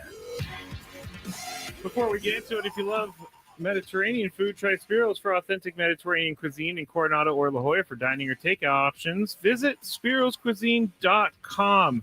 I have changed my list 5 times, guys. I am we're gonna have it's gonna be I don't want to give all my best to the rest because I think you guys might have some of those in your 5. We'll but I do think best of the rest after. How about right? that? I was going to say at the end we should do some best of the rest. Tom Hanks has so many great movies. I have way more than 5 just in the best of the rest. So we'll see where this goes. Top 5 all-time favorite Tom Hanks movies. Number 5. Skraby, you want to start? Sure. Why don't you start? This is a movie I actually saw in the last year, and I had never seen it, and I didn't know really what it was about, but I watched it and I loved it, and it's called The Terminal. Have you ever seen The Terminal with but that's Hanks? a surprising choice. Well, I'm also not choosing the very, very obvious movies. Okay. Like Saving Private Ryan would be on my list, but Don't bring I up wanted any to of go his a little movies. bit different. All right, so The Terminal. Explain what it's about. He's almost. Is he not homeless or he's stuck in a terminal? He flies from another country and his country goes into civil war and he doesn't have a country anymore, so they won't let him return. So then he ends up living in the terminal and he falls in love with Catherine Zeta-Jones. Oh, it's worse things could happen. I was going to say. Very understandable. It's a good one. And he has this crazy accent in the movie. The Terminal. I will say this. I think it's a good recommendation for people that probably don't know that Tom Hanks particular movie. Okay, what about The Burbs? Actually pretty good. Oh, No, you already did one. Okay, all right. Now you did Stop 3. doing that. Don't do that. Tony, who you got number 5? Big is number 5 on my list. Oh, man. Before I had opened up my world of Tom Hanks, Big was like the first movie I knew who I was watching. And it was a fun one. But it probably has gone from 1 and has slid down over the years. It gets to number weirder 5. the older you It get. It does get a little weird. There's a lot of questions that are unanswered. A lot of questions. There's a lot of certainly wouldn't fly in weird, 2025. Yeah, no way. But yeah, Big is number 5 on my list. I think for some reason the movie the scene from that movie that stands out is when he and Robert Loggia, the other actor, did the dancing on the piano. Yeah. I love that scene. I remember going to FAO Schwartz with my parents, which was it was a real store, specifically right? looking for that computer. It was in there. I didn't sound like they did it, but they did it for sure. No, I did the same thing too. We had one in San Francisco. Yeah, San Francisco and New York were the only 2 places you Yep. could find FAO Schwartz. And it was like a 4-story toy store. It was I don't a know, kid's. do they even have them anymore? No. Anyway, that scene was totally choreographed, and I wonder how long it took them to actually learn it. Yeah, they no kidding. did a great job. All right, number 5 for me is going to be. You remember when Skraby and I were talking, and we were all talking about, how Skraby thinks every movie's great. Yes. And then we were saying that there actually are bad movies that some of us think are great just because it works for us. Yes. Number 5 is Bachelor Party for me on Tom Hanks. Now, never heard of it. It's just a hilarious romp, and it's way before Tom Hanks was really, somebody. Like, you'd never catch him in a movie like this now. But he's getting married, and he has a bachelor party, of course. And is it going to get out of control? He doesn't want it to, but all his friends want it to. And I believe Tawny Katane. You remember her? I've heard her name for sure. Chuck Finley's wife, who I think she passed away early, or a little early, but she was the woman he was marrying in that. Anyway, it's crazy. I think it's funny, but it's not. He would never mention it. I don't think is one of his top 5. I've actually never heard of it. But Tony, you know how I know Chris is older than me? He said that the movie was a big romp. Bachelor Party was a romp. It was a romp. It was a romp. What was the name? Bachelor Party? Bachelor Party.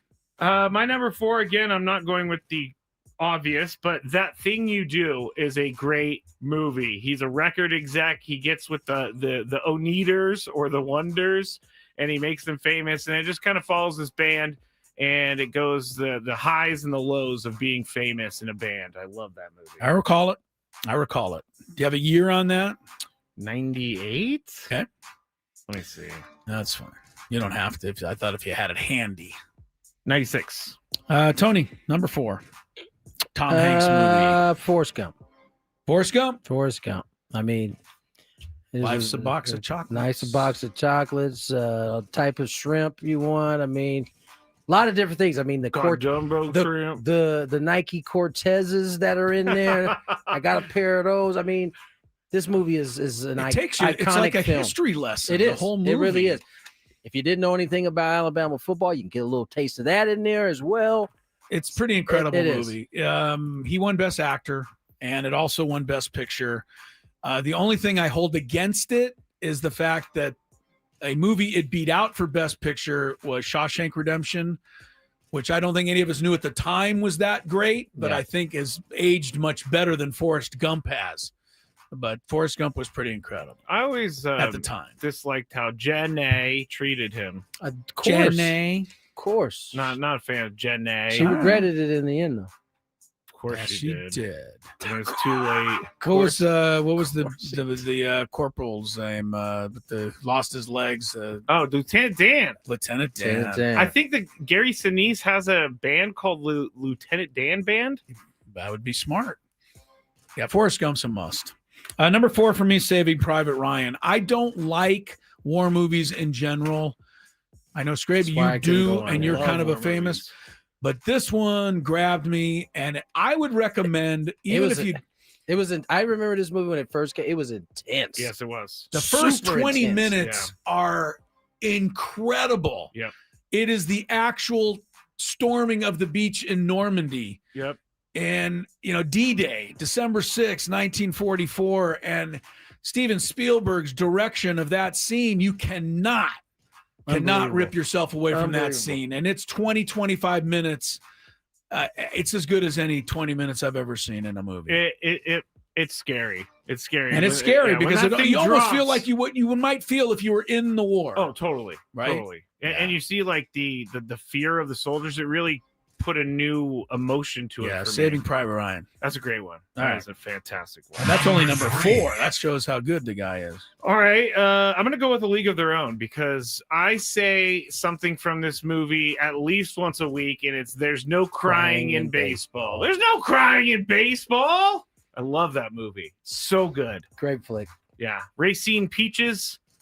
I can't remember the main team, though. I mean, it was a star-studded cast. Gina Davis, Yeah. Madonna was in center field. Yes, she Rosie was. O'Donnell, third base.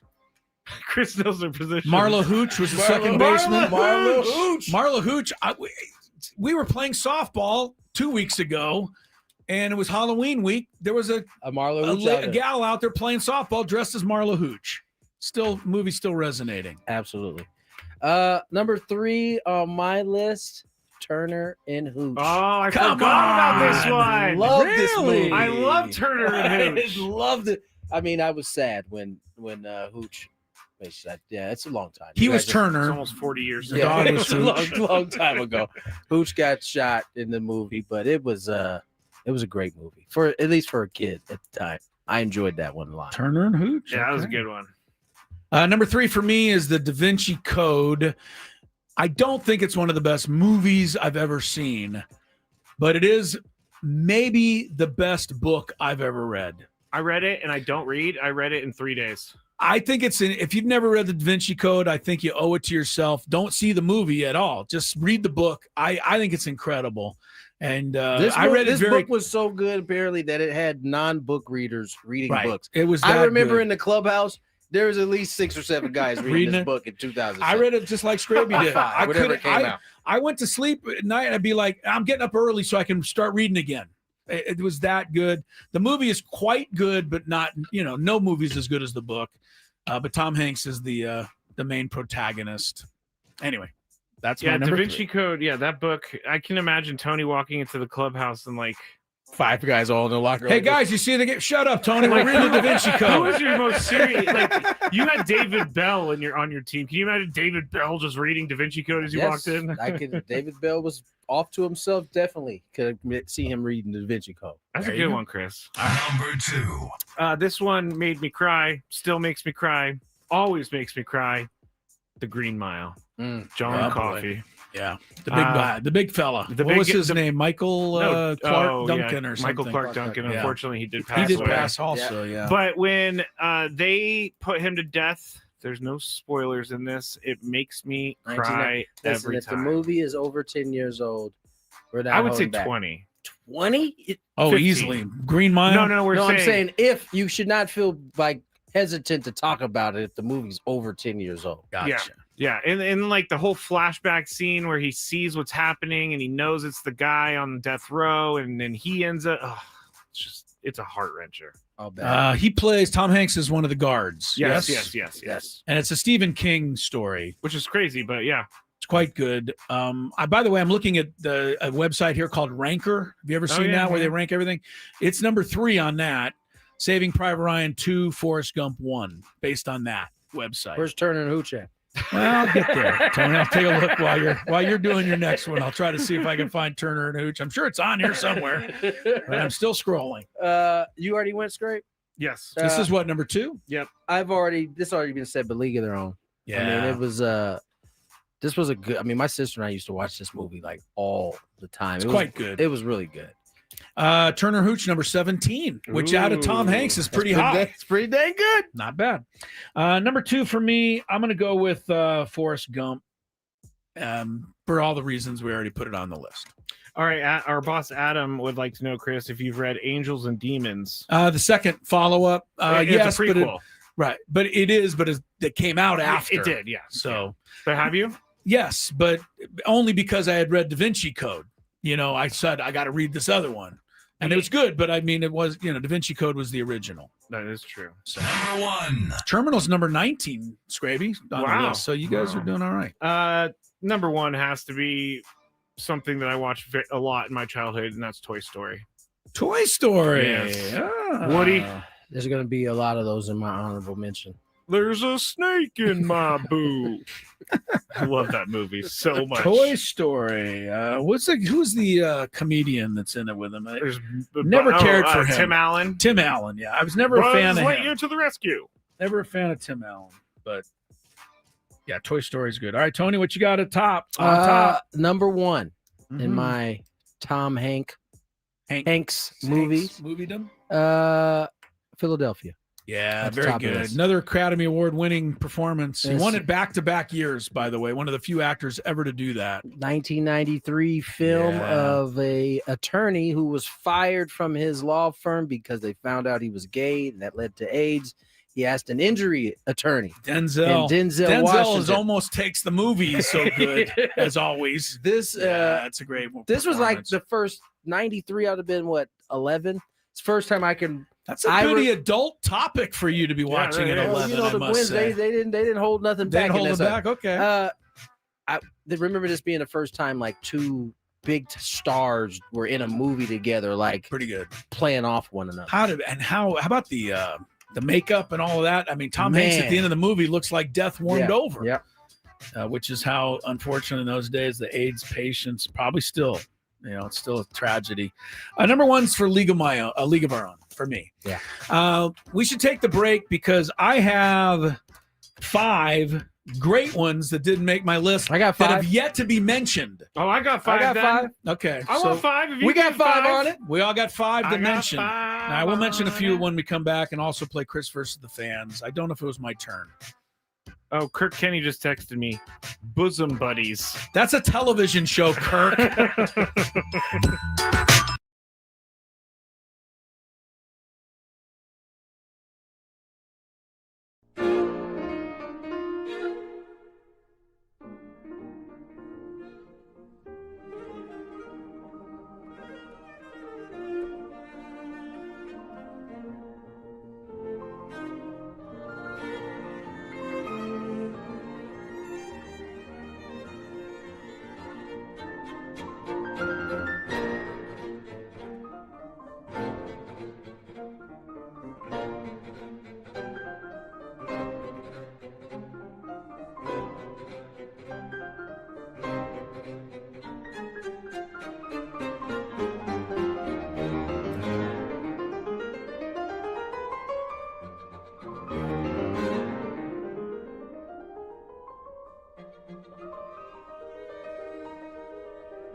Crisello, Tony Gwynn Jr. Omaha. Yep, that's right. Crisello, Tony Gwynn Jr., Peyton Manning, and Matt Skraby, who apparently This was an off-air conversation. well, no, I this didn't is say not- anything yet. I was not going to out you, but But now I you am. might. Now you might as Now well. I might. No, I was going to just say that Skraby's talking about maybe we should PPD Chris versus the fans today because the Tom Hanks thing was fun. Yeah. And we could talk more about that. But, you know, I know All that right, people let's like just to play come Chris versus clean. the fans. Chris was very nice in covering for me. I just completely forgot to add any questions. Oh, really? You hadn't told me that. Oh, yes.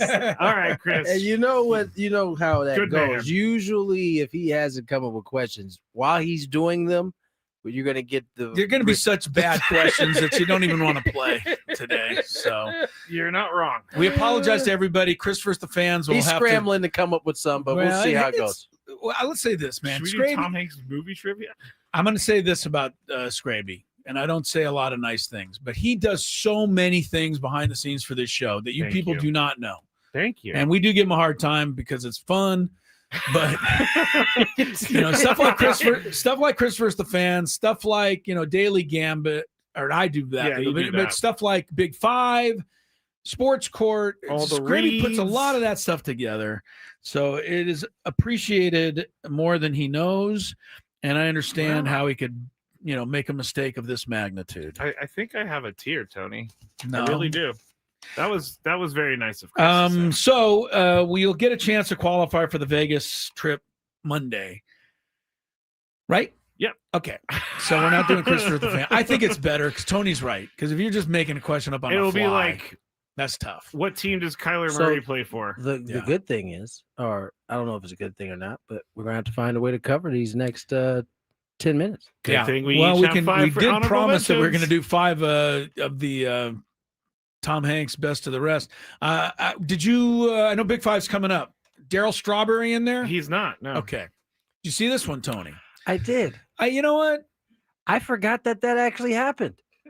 I didn't even know that Daryl Strawberry was still in that kind of, you know, under that much, you know, I don't know, issues. Where, What are you trying to say? well, I don't know what to say. For He's those who not don't in know what jail. we're talking about, He's not in jail, but he's been basically been given a pardon. A pardon. Yeah. Not even basically, he has been given a pardon by the president of the United States. And I think for Daryl Strawberry, it seemed like it really, you know, was a heartfelt thing for him that he realized, because the Daryl Strawberry story is quite, you know, involved. Yeah. Right. He played in the 80s with the Mets. He was a fantastic player. He's from California. He's from Crenshaw High School in the LA area. And he was a, you know, rookie of the year, MVP type player, 8-time All-Star, right? He was, you know, Straw He could was a hit. dude. Yeah. Yeah, he could swing it. But Strawberry had a lot of problems with, you know, narcotics and drugs and drinking and everything like that. And it finally, you know, cost him his, you know, his sobriety cost him in so many different ways. And he ended up, you know, getting, I think he failed to report some memorabilia income. He ended up spending 11 months in jail. And by the way, the rules on that during that age, because guys in the 80s and 90s used to go to what they call the card show, which is they would show up, these vendors would pay them a lot of times in cash. They'd sit and sign autographs. They'd sit and sign autographs. That was a practice that I think went on for a little bit before. I imagine your dad had to be asked to do those. He definitely did them. And tell people the way it used to work, if I'm not mistaken.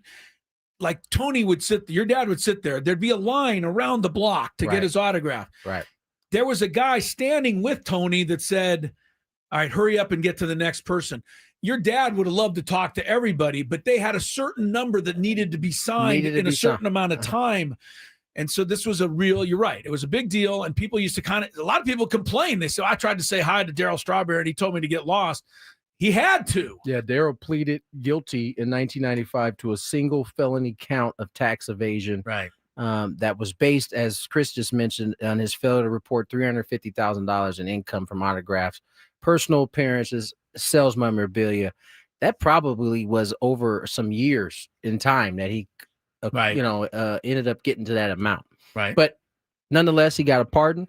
And but more of his story too, Tony. He was suspended from baseball because of cocaine possession charges. All kinds of things followed Darryl, and then, the unfortunate health issues: colon cancer, chemotherapy, heart attacks. This guy has been through so much. He's now 3 years old, and he's been like a minister for the last 10 years. He's been imparting wisdom and trying to help young people, and he's really appears to have changed his life 180 degrees. So, good for him. And I say good for Trump, who said, look, you know what? Darryl Strawberry is a guy that, did his thing and paid his dues and paid, whatever. And he pardoned him. So if nothing else, Darryl Strawberry now officially doesn't have all of that stuff on his resume. Yeah. And he felt very grateful for that. Did Straw. So that was a good story. No, it was. Every now and again, we catch one. Skraby, is there a quarterback controversy in 49er land? I've been seeing this pop up here. People want it to be. But you don't think there is? The fact that you're hesitating. No. The reason there's no quarterback controversy is because they paid Brock Purdy a lot of money before the year. Good point. But he has not played at all. And Mac Jones was Kyle Shanahan's favorite in that draft, but then he drafted Trey Lance instead. Oops. Yeah. Oops. You're lucky that really outthinking the room there. But you're lucky that mistake did not spin that franchise out of It would have if it wasn't for Brock Purdy. Of course. If he's the last pick of that, fired. He saved it. Yeah. He saved that whole thing. Yeah, I remember I read something after the fact of them drafting Trey Lance. I think I remember you saying this on air. Yeah, he was like so into Trey Lance and like was his best friend, and then he gets into camp and he's like, realizes this isn't the guy, and then he started distancing himself, and then he got traded.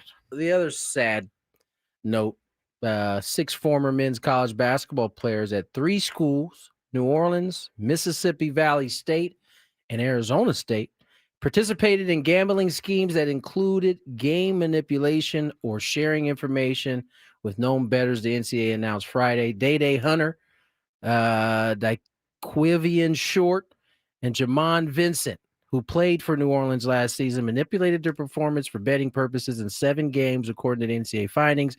In all 7 games, Hunter, Short, and Vincent allegedly lost or attempted to lose more points than the spread at sports books as part of the conspiracy with outside bettors. The NCAA said those two players at Mississippi Valley State, Donovan Sanders and Alvin Stredick, were offered money to throw a January 6, 2025 game against Alabama and A&M, according to NCAA. Sanders also was overheard discussing throwing the game ahead of the December 21st, 2024 game.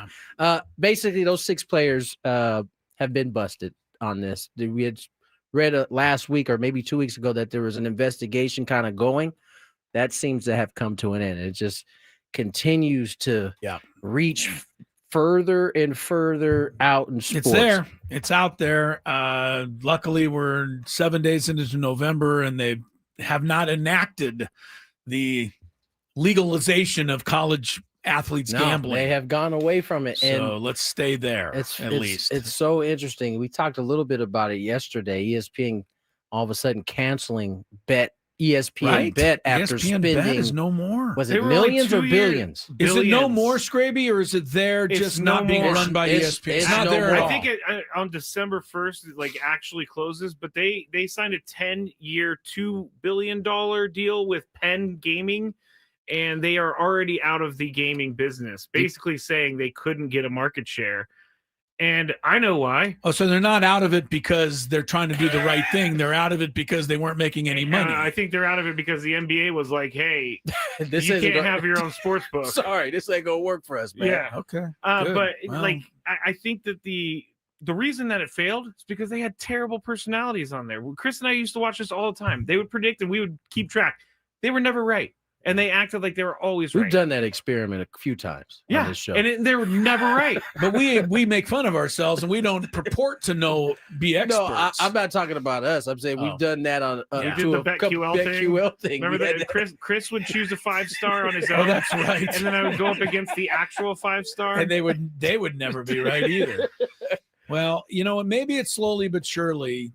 Yeah, I'm hoping against hope that, it's going to switch over and people are going to get away from this gambling thing because they're seeing what can happen. I mean, but I'm also surprised. They had to know. If I knew this could happen, you knew this could happen, Tony. The people who put all this stuff into place had to know this was a possibility. I think there was some wishful thinking. Yeah. That it wasn't going to reach as fast as it did. It literally didn't take very long. No. One more quick note. We got to do our Tom Hanks thing, so we'll do the next segment. But we can't. Oh, we can't now. We got a guest. We got Mr. Heidi coming up. Yep, Yeah, Miles Heidi.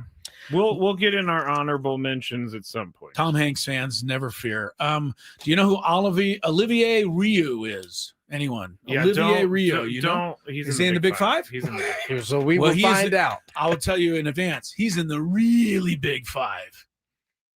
He's in the Who Cares 5. Well, then don't put him in there. No. Big Five. Who cares 5? I'm confused. We'll have to explain it when we come back. You'll find out when we get to the Big Five. Yes. But before we do that, Miles Heidi from San Diego State's men's basketball team joins us next. Aztecs, Idaho State, Sunday. Can't wait to talk some Aztec hoops, and we'll do it after this short. Hang on a minute. This National Veterans and Military Families Month, Verizon would like to show our appreciation.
On the clock, Tony Gwynn Jr., Chris Ello, Matthew Skraby. It's been a jam-packed show. Aztec flavor, if you will. It only continues with our next guest. Miles Heide joins us now. Miles, how are you, man? Are you enjoying some rest time a little bit? Absolutely. I appreciate you guys having me. It's been good. Had a little off day, but back to work now. Off to a great start. You guys get the first victory. You do it pretty convincingly, and I would say it was your play early that kind of broke the seal, if you will, on the rim for you guys. You guys kind of took off after a couple of really nice plays from you. Just talk about maybe energizing the group to kind of get going there after a little bit of a slow start. Yeah, obviously, we started off a little slow, but it's something we've been working on in practice. But I think for just getting us open is like our defense that kind of started everything. We was getting stops, and we was able to put that into offense and get good shots after that. So I think that's kind of what broke the seal, was just our defense. Well, that and you stepping into the passing lane and going end to end for a bucket, that's the dream of any big man, right? To be out on the open floor showing off your ball handling capabilities, right? Yeah, it's probably the slowest fast break the slow break. It worked. Yeah. It worked well. And whatever got the bucket. You got it. Yeah. Miles Heide is with us. Junior season at San Diego State.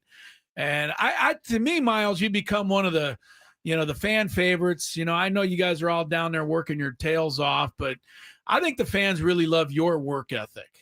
I know I do, watching this team play. I mean, a ball goes up for grabs, and I know your nose is going to be right in the middle of that. Talk a little bit about, your desire for the basketball and how much that plays into your game. Well, I appreciate what you said, but yeah, for like offensive rebounds and just kind of rebound is like the biggest thing for me. We've just struggled with that in the past, and I feel like I've got a pretty good knack on like when the ball comes off the rim and where it's going to go. So I kind of just been putting my head to like, I'm going to try to get every rebound I can this year. I'm going to do every opportunity. We have such a deep team that if I'm tired, I might as well sub out and come back in. So I'm going to go for every single ball that I can. It's nice to have the type of depth that you guys have. Miles, this is your third year. Now, how have you seen your game evolve in year 3 as an Aztec?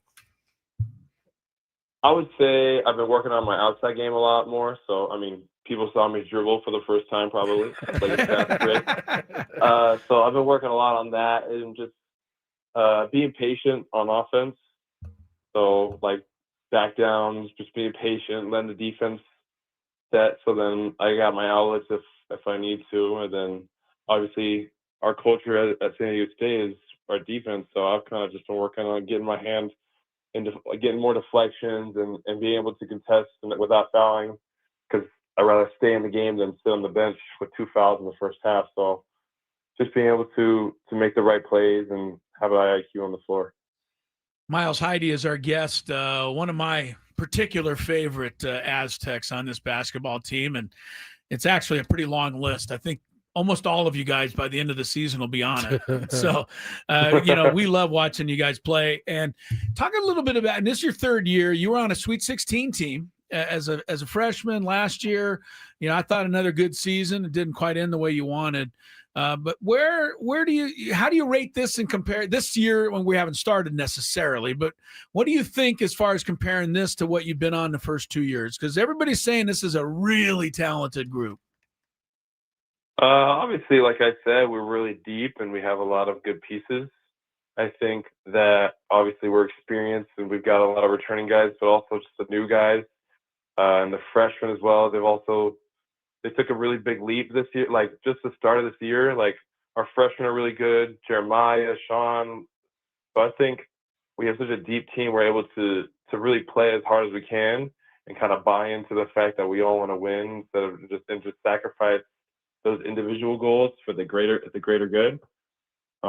What's also nice about this team is everyone's everyday guys. Yeah. And that's kind of what we've been preaching is like come to work every single day and kind of have that mentality of I I'm going to get better regardless of how I feel. If I feel really bad today, if maybe just had a bad day in general at school or in the morning, come in there and do the best you can, have the hardest work and the mentality.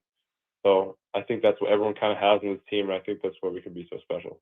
Miles Heide joins us here on Gwynn and Chris. And Miles, you guys have a pretty difficult non-conference schedule this year. You guys were able to scrimmage a team like UCLA earlier before the season kicked off. And you've been here now, this, as I said, for your third year, and you've seen these type of schedules come together. What type of how does this schedule help you guys down the line, playing against these tougher teams with the type of defensive pressure you guys will face? How does that then kind of translate by the time you get to league? I've been playing for Dutch for 3 years now. Something I really like about the way he sets our schedule up is we always got really good people in the non-conference. So like, we have to be good early, and those teams that we play, they're tournament teams that they're going to show up on your resume. So if we're able to go take down those teams and get a win, that can help you at the end of the year. That's how you get a higher seed. That's how you get on the tournament. I mean, that Houston win last year was really a make or break for our season. If we didn't win that game, we probably wouldn't have made the tournament. So I think him having us go against good teams like Arizona, Michigan, and Oregon, and then obviously if we win those games, we'll play another one in Players Era. I think that sets us up for even a better seed or making the tournament later on in the year if we struggle in league. So I think those tournament games are these early non-conference games are so crucial. And I mean, I like them. It gives you a chance to play players that you're not going to usually play until the tournament instead of just playing your league guys all the time. I mean, you see these same guys every other month. So I really like it. I really enjoy being able to go up against really good teams and showing what we can do. You guys got Idaho State on Sunday, 2:00 at Viejas Arena. Miles Heide is with us. The short Miles Heide, and I'm going to explain that in a second. But before I tell you how short he really is, he's a center. He's 6'9", but there's a method to my madness. I'm waiting for it. All right. I want to remind everybody he's an academic all-conference player, has been a scholar athlete each of the last 2 years, and about to be a third. I like to get that for all of these kids who work so hard in the classroom. Miles is one of those guys. But he is a short guy when he's walking around with the whole family. His sister is 6'7". His mom is 6'4". His dad is 6'11". Miles, when we see you guys coming, oh my goodness, what was the world like for you guys all growing up? Like, that's crazy. So 6'9", you kind of settled right in there. Did I hit a bad spot? I don't think my dad's 6'11", but I'll give him that. Oh, well, all right. Blame Mark Ziegler for that in the paper, because that's where I read it in the paper. But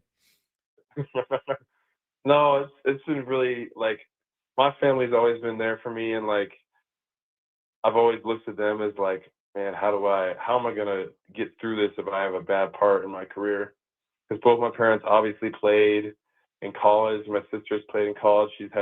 They've all had injuries. So like, kind of picking their brain sometimes on like how'd you get through this? Like, I know it's a different day. It's different this day and age because we have social media, we have all this type of NIL stuff. So like, it's obviously different, but the mental part is always going to be similar. So I'll talk to my dad, I'll talk to my mom and sister, and both my younger siblings play as well. So like, I feel like I'm a very good outlet for them if they have anything to talk about.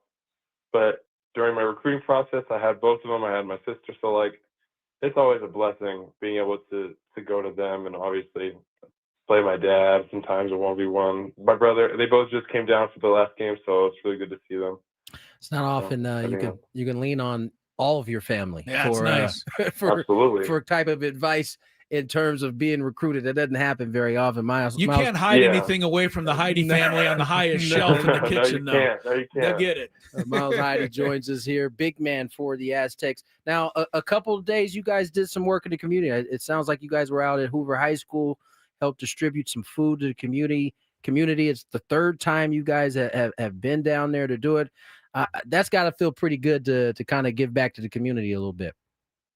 Absolutely. I mean, especially in what we're dealing with now with our government being shut down and no SNAP and the EBT cards not being here for the 1st of November, it's really crucial for us to give back to our community. You know, Coach Luster, who is an alumni at Hoover, he talked to us. He's like, man, all those accolades and all those achievements that you had in college, yeah, they're cool and all, but you really gonna remember for how you give back. And I think it's really important to give back to your community for the people that are less fortunate. You know, so, like with NIL these days, we're getting paid a lot of money, so we're able to give back as much as we can.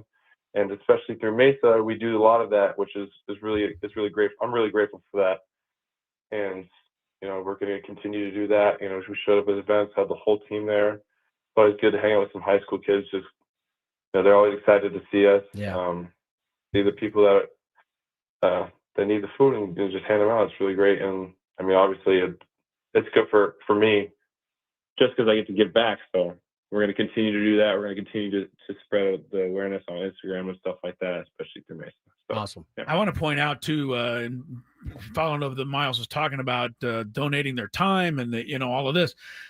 This team been doing this for a year and a half. They're so into it that this team voted to donate a portion of their own NIL money, right, to help feeding San Diego. Yeah. So, I mean, these kids are putting their money where their mouth is in terms of going out, contributing to our community and getting behind doing it. And they have a GoFundMe page as well.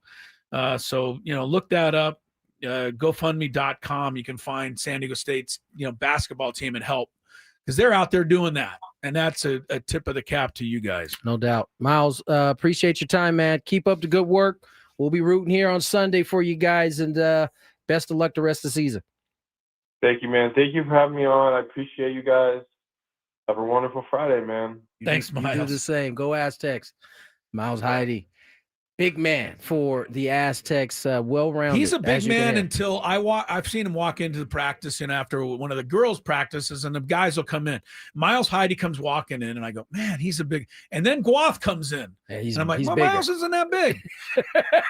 These kids are so tall. It's like watching Giancarlo and then Stanton come out. Like, it's crazy how tall these guys are. I was a little afraid you touched a bad subject there with the height thing. I was like, yeah, I didn't mean to do that. I don't think it was. I think he was okay with it, but maybe Ziegler wrote the story, so I blame him if it's wrong. But he said, they're all tall in the family. Remember, all guests on 97 through the fan join us via the David P. Shapiro fan hotline. David P. Shapiro, criminal defense attorney, helping good people regain control of their future when charged with a crime since 2010. Visit davidpshapirolaw.com. Sorry, Skraby, go ahead. No, how old is he? He's a junior, so early 20-ish, maybe. When these guys come on the show, we always talk about what the coaches do, how they help them, guide them. I mean, you just heard right there. These coaches are teaching them the right things.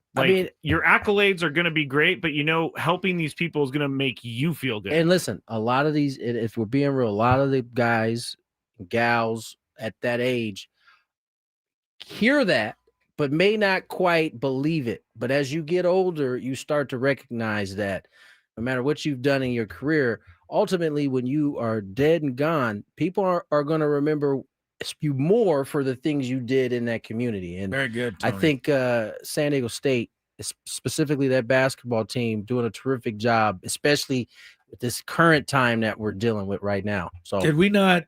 We explained it, I think, very and just look. Guath could have gone anywhere. Miles Bird could have gone anywhere. This program means so much to them and the coaches and the family that they came back. That's how it that's the only way a program like this is going to survive. That speaks more volumes than anything. Yeah. And the same on the other side with Stacy and the girls. These two young ladies that were in here today, I'm sure with the way they played last year, they had some offers to go elsewhere. They didn't want to. Right. They want to stay here at San Diego State because this family, basketball family, has been really, really solid. No doubt. All right, let's get to the break. Finally, we get to Skraby's Big Five that had a whole bunch of topics that Chris and I wanted to talk to you about earlier. We'll get to hear him Very now. protective over my topics. Mark Sanchez makes the news. More Gwynn and Chris. Gwynn and Chris. I actually got in trouble once when I worked at the bank for looking up a celebrity, and it was totally wrong on my part. Totally wrong. Looking up their account number? Just I searched their name in the account system, and Skraby, what is wrong with you? I was like 19. You'd be better off. You would be better. You'd be better off admitting that you wore your underwear inside out. Frankly, This guy is just searching up people's accounts. It only happened that one time because I got caught. How did you get caught? The account was flagged, and anybody taking a look at it gets logged. And so I got called into the boss's office like 3 days What later. did that come? I'm sorry, I gotta ask, but nobody's supposed to be doing this preview. What did that conversation? How did it go? Well, why were you looking up Paris Hilton? Is that who it was? I can neither confirm nor deny. Oh my god! I can neither confirm. That's really funny, Chris, that you just yelled out that name out of all names. No. But I walked in. I got called into the office, and I sat down. gosh. And all my boss. I loved her. She was great. Her name was Sharon. Amazing boss. She just slid the piece of paper in front of me. You knew. Said, "Did you visit this account?" And I looked. Yeah. She was like, "We're gonna have to write you up for this, and if you do it again, we're gonna have to fire you." And I said, "I'll never do it again." And I got out of there as soon as possible. I took everything, but it was not good. Not good. Just curiosity, huh? He's like, I wonder how much they have in their account. Yeah. I mean, before I got caught, I did look up athletes. And, oh my god! I'm so glad you're sitting in this seat now. Yes, I'm so happy you're not doing any job that can be dangerous to people's futures. This was in the first year that I was there. I learned my lesson thoroughly. Chris, as I said, as soon as they walked in, there was like, yeah, that's our guy right there. That's our window. We're gonna take him down. Yep. Just lucky I didn't get caught for like. I can't even say. I'll tell you guys off break whose account I saw and how much money they had sitting in their checking account. And this was how long ago, too, by the way? 2009, 10. Way before I became a good person. Didn't Bank America end up getting in trouble? Or was that it was one of those banks got in trouble? All of them get in trouble for selling information. But I heard folks like you. I wasn't selling any information. I was just wanting to see what was going on. Curious. I didn't check their account activity, which I could have. Been like, oh, they bought this here. I'm going to go up there. You know, I'm not that creepy. Well, that's stock. Oh, yeah, you're not that bad. I'm not that creepy. This is amazing, by the way. We're supposed to be doing. How are we supposed to do baseball picks under these I don't think we can circumstances? anymore. I think we gotta push it. You guys never did it? Well, I mean, no, Skraby, we didn't. We didn't really? Okay. Like you work at a bank, you looking at people's account information? That's unbelievable. It only happened for a little bit, and then I got only for a little bit.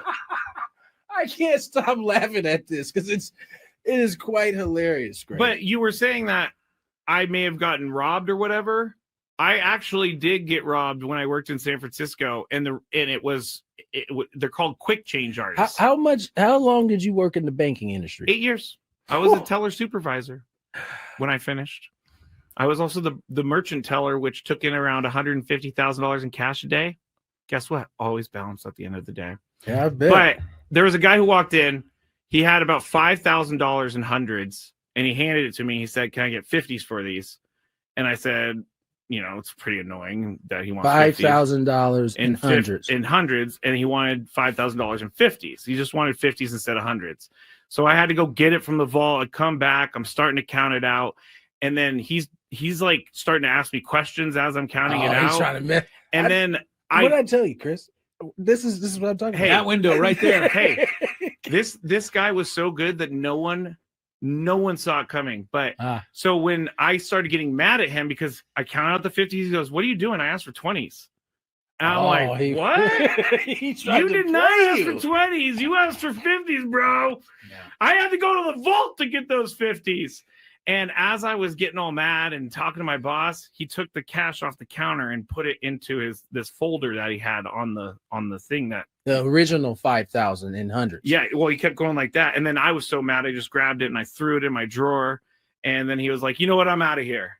And he walked out. And then at the end of the day, $3,000. he got an extra 3 on you. $3,000. Yeah, he got $3 See, grand. The thing about criminals like that, they can sniff out a mark really easy. I'm not a mark. You are 1,000%. I was actually the bank's dog. They got you for 3 extra. And that's the only time in my 8 years that I ever had anything happen like that. I'm sure there are people who've been there 8 years that never had 0 taken. Skraby, I got a 20 here. Can I get 5 5s, please?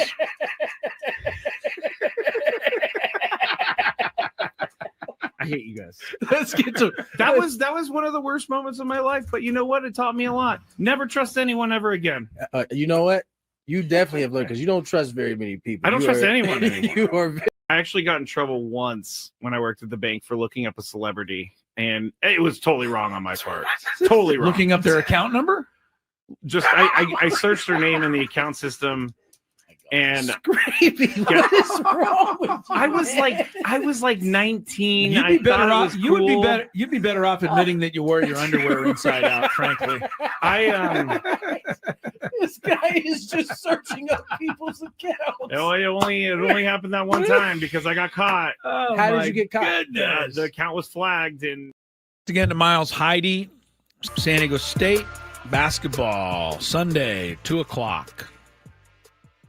Idaho State. The women's team plays tomorrow at 3:00. We had the young ladies in earlier. So, make that part of your weekend. Go out to Viejas, see the women's team. They get the banner, their rings, and then the men's team will be out there on Sunday taking on Idaho State. Chris and Tony and Skraby, and we got a big 5 headed your way here. And since we started this segment a tad later, let me not talk too much.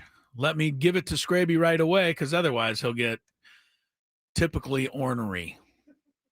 From the 855 Get Ross Traffic Center, protecting San Diego after accidents or injury, here's Kelly Danick. Traffic is sponsored by Covered California. Tow truck helping to clear crash on southbound 15 before Friars Road. It's over to the right shoulder, and tow truck clearing a crash on westbound 8 just before Mission Center Road. It's got the right lane blocked. Stalled vehicle southbound 805 at Balboa. It's in the center divide. Hey everyone, open enrollment is, open. And so is Covered California. Open to questions, real answers, and to helping you get health insurance. Covered California, for the love of Californians. Visit coveredca.com. I'm Kelly Danick with Gwynn and Chris, San Diego's #1 sports station, 97.3 The Fan. It's that time of the show when we check on the latest in sports. Only the most important topics and questions are brought to light. Stop what you're doing and listen. These news stories will astound and amaze you. The one, the only. Oh my God, who the hell cares? The Big 5 starts now on 97.3 The Fan. This hour on 97.3 The Fan is brought to you by IHOP, introducing the IHOP Value Menu, where all your breakfast faves are just $6 each every single day. Where else can you get a big, filling, sit-down breakfast for only $6? Go to your Happy Plates with the $6 IHOP Value Menu, available every day at IHOP, $7 in some locations. Number 5. All right, so we talked a little bit about the fallout from Craig Stammen's hiring. And I'm going to read some of those YouTube comments before the end of the show. But Chris, got a simple question to start off the Big 5 today. If there is one thing outside of not having enough experience that worries you about Craig Stammen as manager, what is it? I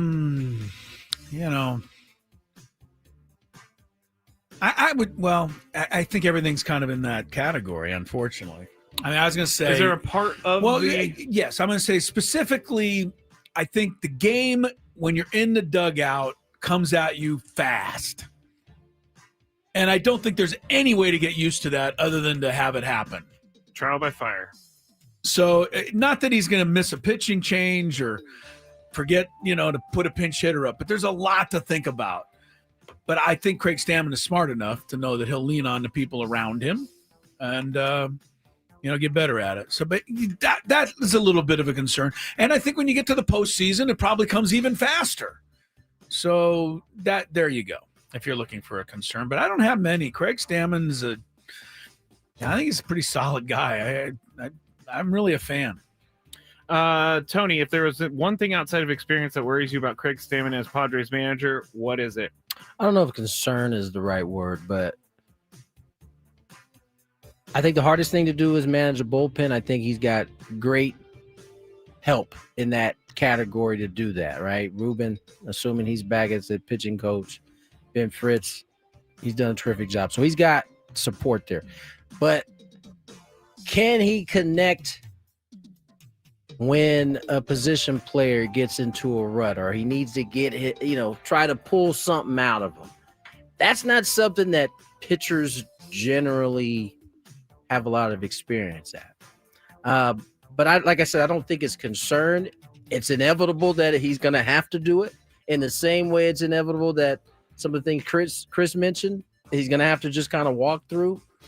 But that's probably the one thing that I would think could be something he's got to work at. All right. Number 4. Rome Odunze's father has made it very clear on social media that he isn't happy about his son's role with the Chicago Bears, but the second-year receiver downplayed the post and said he's happy with his current team. Quote, he told ESPN's Courtney Cronin, quote, I don't make a big deal out of it. Obviously, he has his opinions and I have mine, and he feels like he needs to voice those things on social media. That's his prerogative, but he speaks for himself. I speak for myself. Talk to him. I kind of feel like he's telling his dad to stop doing this in the media. I think these are two grown men right here. Odunze's father has been outspoken recently, with one of his most controversial posts being about the Bears trading Odunze, quote, to a team that will actually throw to him, end quote.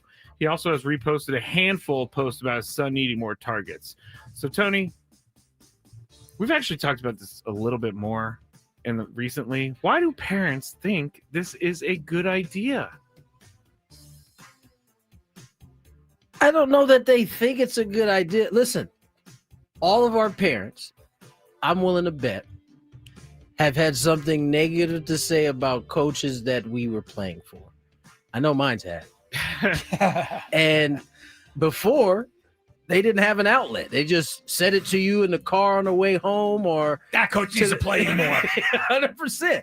I don't understand why you're not in there longer. Why does he keep taking you out? And I think now our parents are not protected from the social media craze. They're just not. Everybody's doing it. And so now, instead of getting your thoughts off in the car or on the phone to your friend or whoever, you just go to social media and you can tell the world how you feel.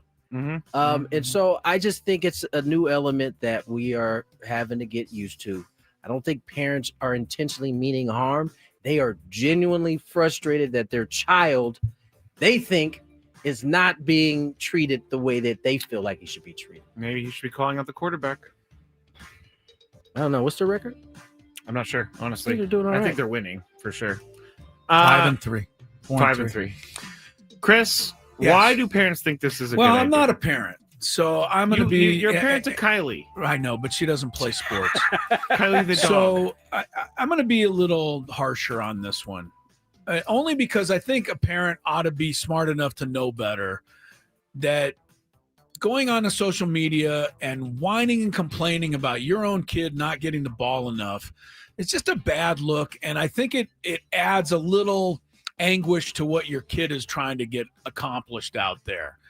And I understand Rome Odunze trying to distance himself from it a little. I get Tony's point because when I referee a high school basketball game, I know that every parent watching the game is looking at it from a totally different prism from the one I'm looking at it, because I feel like I'm refereeing all the players. Parents think I should only be refereeing their player.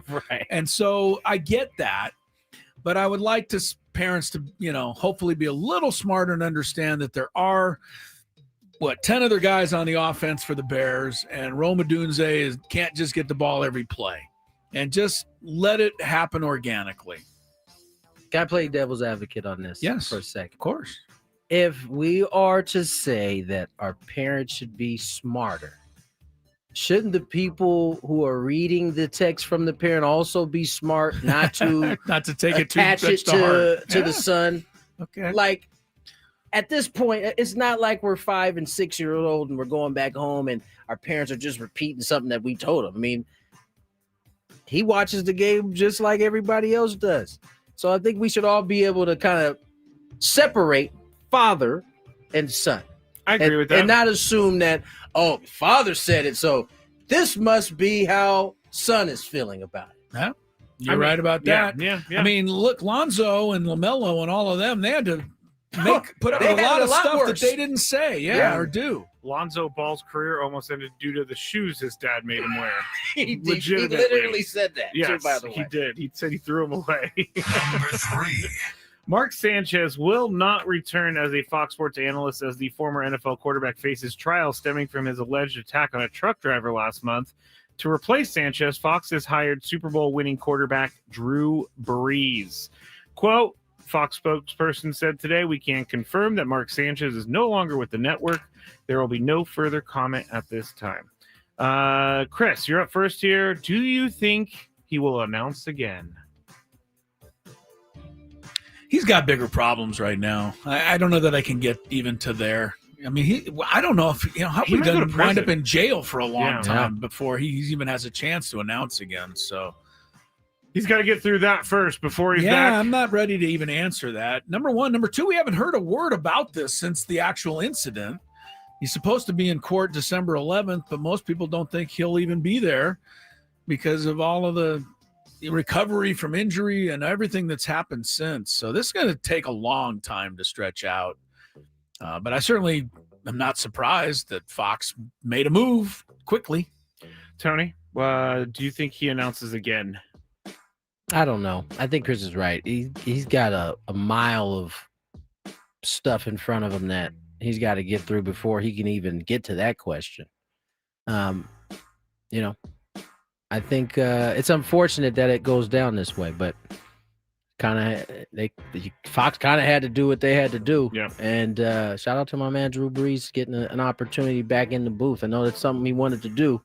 It seems like they've loaded up his boat pretty good there. He's pretty much going to be doing it the rest of the way.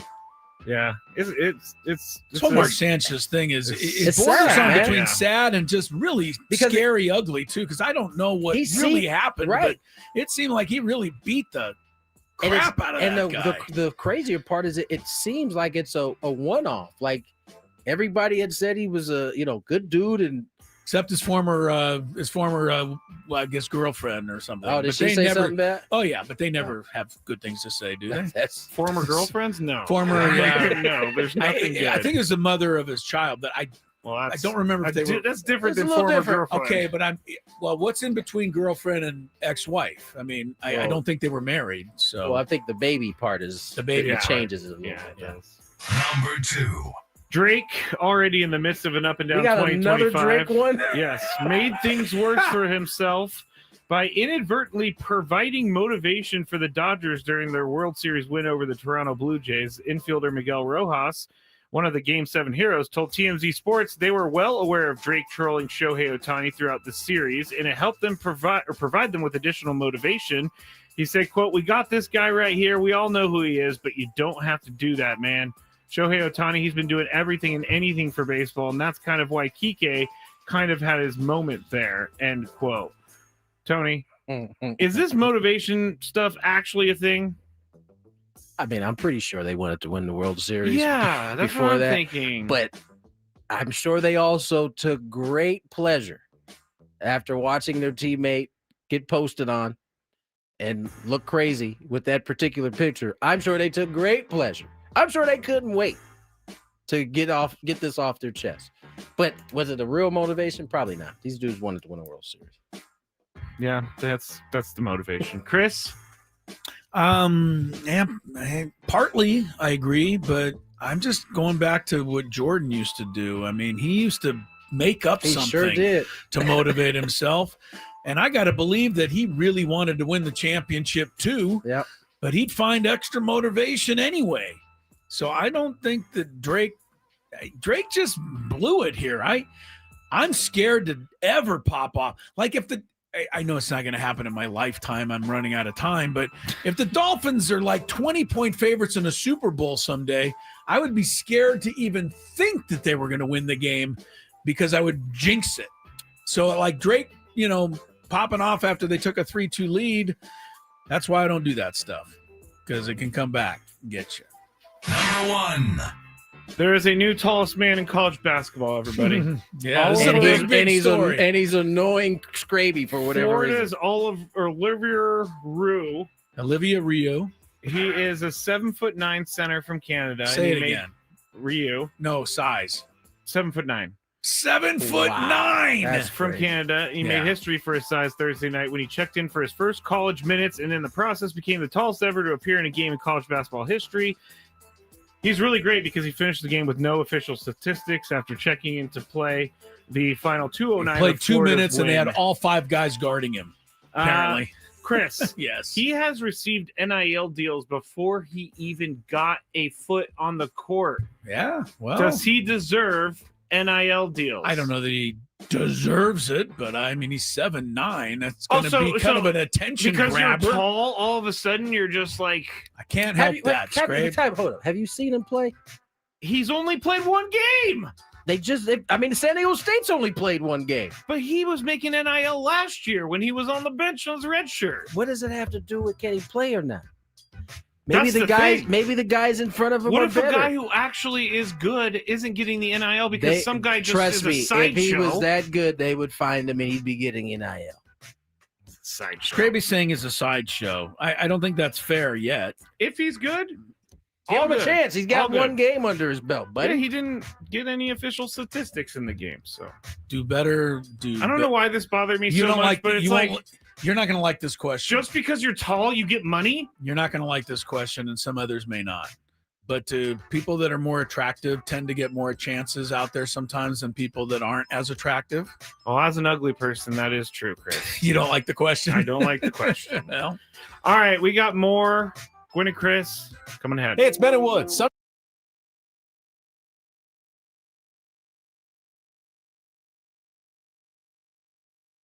The gondola pulls in. Yeah. It goes very slow. Yeah, it slows down for everybody. Really slow. As we're getting off, over to my left, there's a couple getting in the gondola, going up the mountain. So it's the opposite for them. They're standing there. The gondola comes up. The door opens. You step on. Well, there was a commotion. Uh-oh. There was a commotion. Someone fell? There was a commotion, and Lori goes, "Hey, there's a commotion." She said commotion? I don't think she said that, but we go kind of not hustling, but walking over there quickly. There's a lady who has fallen as she's trying to get into the gondola. She's now got 1 leg in the gondola. Oh, no! The other leg and body trapped underneath the gondola. 90. No, she's probably in her late 50s. How do I say this best? Oh, she's heavy set? She's in the shape of somebody who's in their 70s. You've got to rescue the poor lady. She's trapped under the gondola. Of course, as soon as she falls and there's the commotion, the guy running the station stops the gondola. Okay, I was going to ask. Which means everybody on the mountain and 4 miles away has to stop. Everybody has to stop while we try to extricate the lady from the gondola. Okay, let me ask you a question. Underneath the gondola. She's got 1 leg on the gondola. The rest of her body is underneath the gondola. And when I arrive to see what's going on, I'm kind of the first or second person there. You're a first responder? Pretty much. The guy running the gondola place is busy stopping traffic. The ride. Yeah. No, he's stopping the ride. Oh, okay. All right. So we're kind of first there. Lori's behind me. The lady's on her back. She's looking straight up in the air. And the only description I have is one of utter panic and utter terror combined with total helplessness. Oh, I thought you were going to say embarrassment. No, total helplessness. She's not only trapped, but she's not even remotely doing anything to help herself. She's kind of in a panic. and you think something terrible is going to happen, or she does. Okay. I go over there. First thing, breathe. That's what you said? I told the lady to breathe. That's good. I said, you're going to be okay. That's good. Just breathe. That's good. Try to relax. That was the perfect thing you could have said. As I'm stupidly pulling this 250-pound gondola, trying to pull it off of her. Yeah. Okay. Well, you're getting the gondola is way heavier than 250 pounds. Yeah, right. 1,000-pound gondola. So you're trying to like move the gondola. Just move it a little. Is her leg like? How is she attached to this gondola? Well, I told you, her one leg's actually on the gondola in the doorway. Okay. Then the rest of her body's underneath. What is stuck with her in the gondola is her belly, not her leg. Oh, no. That's right. Okay. No. So I'm pulling. By the time finally a couple more people pull and we are able to get enough airway to get her to scramble out of there. And then she immediately stepped on the gondola to go take her ride up the mountain. And off she went. This is.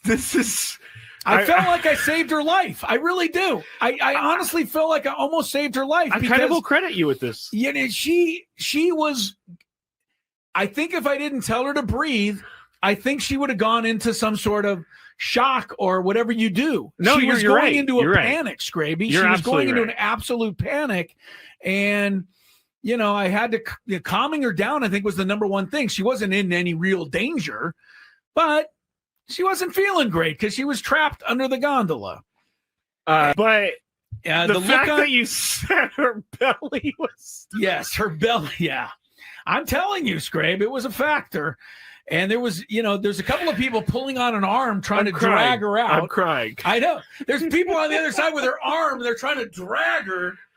I'm like lifting the gondola so she can get a little room to get out of there. You're like, hey, I'm going to take the gondola. It's lighter.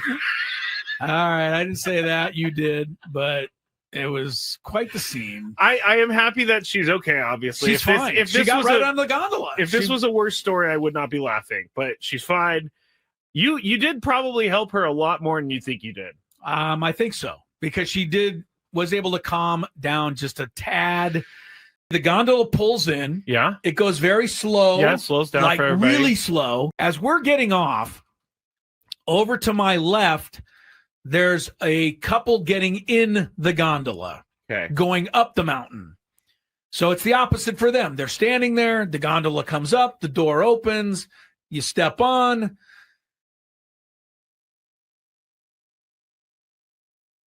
Into the happy hour, 5 o'clock. Tony Gwynn Jr., Chris Ello, Matthew Skraby. It's been a fun Friday so far. Had a little Tom Hanks love. We'll have a little bit more for you here later on in the hour. I know. I hope there's not like huge Tom Hanks fans that were waiting for our best of the rest because we haven't been able to get to it for a bit. We've been holding you hostage. I wipe my hands of this. Get out of here. You had a guest for us. You had a big five. What were we supposed to do? Had like 3 guests for us today. Come on. You get all the blame. Real quick, on a much more serious note. This does not belong in the happy hour, but it's the only thing we can tell you. It's terrible news. Many of you know Dodger reliever Alex Vesia, the lefty, missed the World Series, and we knew it was something tragic. We knew it was something that he wanted to keep private. Today, him and his wife basically let us all know that they lost their baby girl. On October 26th. They released a message on Instagram. It says, "Our little angel, we love you forever, and you're with us always. Our beautiful daughter went to heaven Sunday, October 26th. There are no words to describe the pain we're going through, but we hold her in our hearts and cherish every second we had with her." You saw a lot of the tributes from teammates. Even the Toronto Blue Jays had Vesia's number on his hat. I can't imagine what him and his family are going through right now. As a parent, Tony, I'm not, but you are. And it's got to hit close to home. Anybody who hears this story, he left the team before game 1 on October 23rd, and his daughter passed 3 days later. They didn't say her age here I don't know that it necessarily matters 100%. Baby daughter is all we need to know. I'm pretty sure how horrible this is. Pretty sure it was a newborn because his wife was pregnant pretty late into the season. So it's about the worst thing that I think could happen to a family. So yeah, Vessi is also an Alpine resident, Steel Canyon High School. Great young man. So we send our our hearts condolences to anyone in that family or anyone who knew Alex Vessia. It's a horrible story. Yeah, I don't know. To have to share really how to pivot from that. Yes, I know. Honestly, there's not a lot you can do, but let's try to get it over to Skraby, make him work at it. Yeah. I'm gonna make some uncomfortable joke right now, and I don't have one. No, don't say an uncomfortable joke. Just move on. Yeah. That's it. All we can do is move on. We know we can talk about something you brought up off air. Okay. Mississippi State Prez. Oh my God! They're already this one is hits close to home because of where the Aztecs are playing. The Aztecs better make the college football playoff this year because they're not going to have much longer to have the chance. Yeah, Mark Keenum. We said this the whole time. We did. You said this. You said this from the very beginning when the playoff was first released. You said this was your worry. Mark Keenan says SEC prefers no automatic bids in college football playoff. Now, why is that important? This is the same conference that pretty much stopped a whole gambling thing from happening just by saying they didn't think it was a good idea. They didn't like the idea. Yeah. And Mark Keenum says the SEC wants to have the best 12 teams in the tournament. Well, guess where 11 of those teams usually play? The SEC. So, and get ready for it. The Aztecs right now are an automatic, bid, but so are the other conferences. The Big 12, the rest of them may not even get a team with this kind of deal. I think these other conferences should call their bluff. I really do. Like the SEC seems to want to break off and be their own. Maybe they should let them. So just have a college football playoff with 12 SEC teams? No. I'm saying let them do their own thing and then have a playoff for the rest of college football. Well, I think the Big Ten is in there with the SEC, which now takes away about 35 of the best schools. Leaves kind of scraps for the Big 12 and what's going to be the Pac-12 and even the ACC. I think all three of them are going to be left behind. I think the Big Ten and the SEC are going to do exactly what you're just saying, Tony. And they're going to think that people will want to pay more money to watch Alabama, Ohio State than they will anybody else play. Well, I'm not assuming. I hate it, but this is where it's going. I'm not assuming the you don't think they'll include the Big Ten? I think the SEC is at this on their own. Okay, maybe. I think they want to be able to have all of the loot come to them. Yeah. They don't want to share with Big Ten's got quite a few teams in it themselves. So that pot would have to be split. It says here, following SEC spring meetings in May, a 16-team playoff model that would feature the top 5 conference champions and then 11 at-large teams gained support from every FBS 11 conference. 11 at large? Oh, yeah. So they would all be SEC and Big Ten. This gained support, though, from every FBS conference except the Big Ten, which says they've been in steadfast in support of the automatic qualifiers. Well, here to you, Big Ten. Because any tournament that has mostly all at-large teams, San Diego State could go 40-0 and they wouldn't be included. Yeah. It's I talked about this on the Skraby Show the other night. College football has lost me. I can't do it. I can't cheer for I cheer for the Aztecs, but I can't do it with the SEC, the Big Ten. I can't do it with all the money that's involved. I can't do it because Auburn fired Hugh Freeze. Now, maybe he did deserve to get fired, but boosters were unhappy because they raised $10 million in NIL and they weren't doing well. College football's lost me. Yeah, you got governors stepping in. I've said that too. You may have presidents stepping in if the governor has anything to say in it. Did we ever find out if the SEC made money off of the NCAA and their betting? Is that why they came out and said that they didn't want to do the betting thing because they weren't getting a piece of the pie? I hope not. I hope it was just something as simple as they recognize that it's a threat to their sport, and they were like, but you know what? Skraby's right to not believe the SEC is doing anything for just the nicety of doing it. He's probably right. Though. Yeah. I look, Skraby's on the coach thing is true too. 12 coaches have already been fired this season during the season. I mean, we're talking, look, Brian Kelly, okay, I get it. The guy is a miserable person to be around. But some of these guys have had really good teams and just not this year. Yeah. And they just cut him loose and give him the buyout, whatever insane amount of money that is. You wonder if these buyouts are going to start to change now after people are starting to balk at the price tag after they actually have to fire somebody. I think it will. I think teams and coaches are going to, or teams and schools are going to be like, you know what? Probably shouldn't promise all that money to By the guy. way, and when you speak of the coaches, I made them a whole upset thing about Lane Kiffin being in such demand and what has he ever done. The other guy that's in demand is Matt Rule, right? Yes. I think he's at Nebraska Didn't now. he just re-upped. Yeah. Okay. What he was in demand, somebody pointed out that Matt Rule, he was at Baylor first and Nebraska and wherever he's been. Carolina. Okay. He's disaster. played 17 ranked teams as a head football coach. He hasn't beaten any of them. He's in demand, though. But that's the guy? I don't get See, that's another reason I mean, don't like really, college football. stupidity. That doesn't make sense. Yeah. It doesn't make sense because I don't know. It's just stupid to me. Well, I think your college football take is fair, but I'm going to try to stay with it one more season just in case the Aztecs get in. See, that's what I feel bad about. We can bow out after this season. Yeah, right. After this season, but that's what I feel bad about because I don't want to. I don't hate the Aztecs. They're not doing these things. It's the other conferences, the big schools that are doing these things. Yeah, they're kind of a victim of it for sure.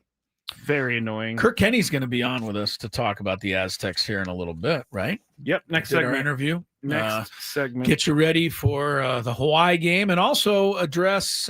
Kirk did talk to the athletic director, J.D. Wicker, about all of this, all of a sudden, very public, discussion of the attendances at the Aztec football games. So get the latest on that. Why did it pop off this week? Well, the Wyoming coach was here last week, and it was like he started it. He started it. It was a first place game, and he's like, "What the heck? There's nobody here." And then he had, said something. And then who was it that the supervisor? Yeah, supervisor then came out and said the same thing. So. Well, he was saying his point was that the cost of living for everybody is a lot. He put it a much more political way, but I'm fully behind him. No, I'm not. You're not. No, he's an Aztec. Donate money and be quiet. You haven't donated money. I don't have any money. All right, me and you are on the same page on that one. All right, let's get to break. On the other side, I believe Kirk Kenney joins us. San Diego Union Tribune, talk a little Aztec football on the other side. From the 855 Get Ross Traffic Center, protecting San Diego after accident. Search for The Skraby Show on Apple Podcasts, Spotify, or wherever you get your podcasts, and listen on demand to the full show or hour-by-hour breakdowns from 97.3 The Fan.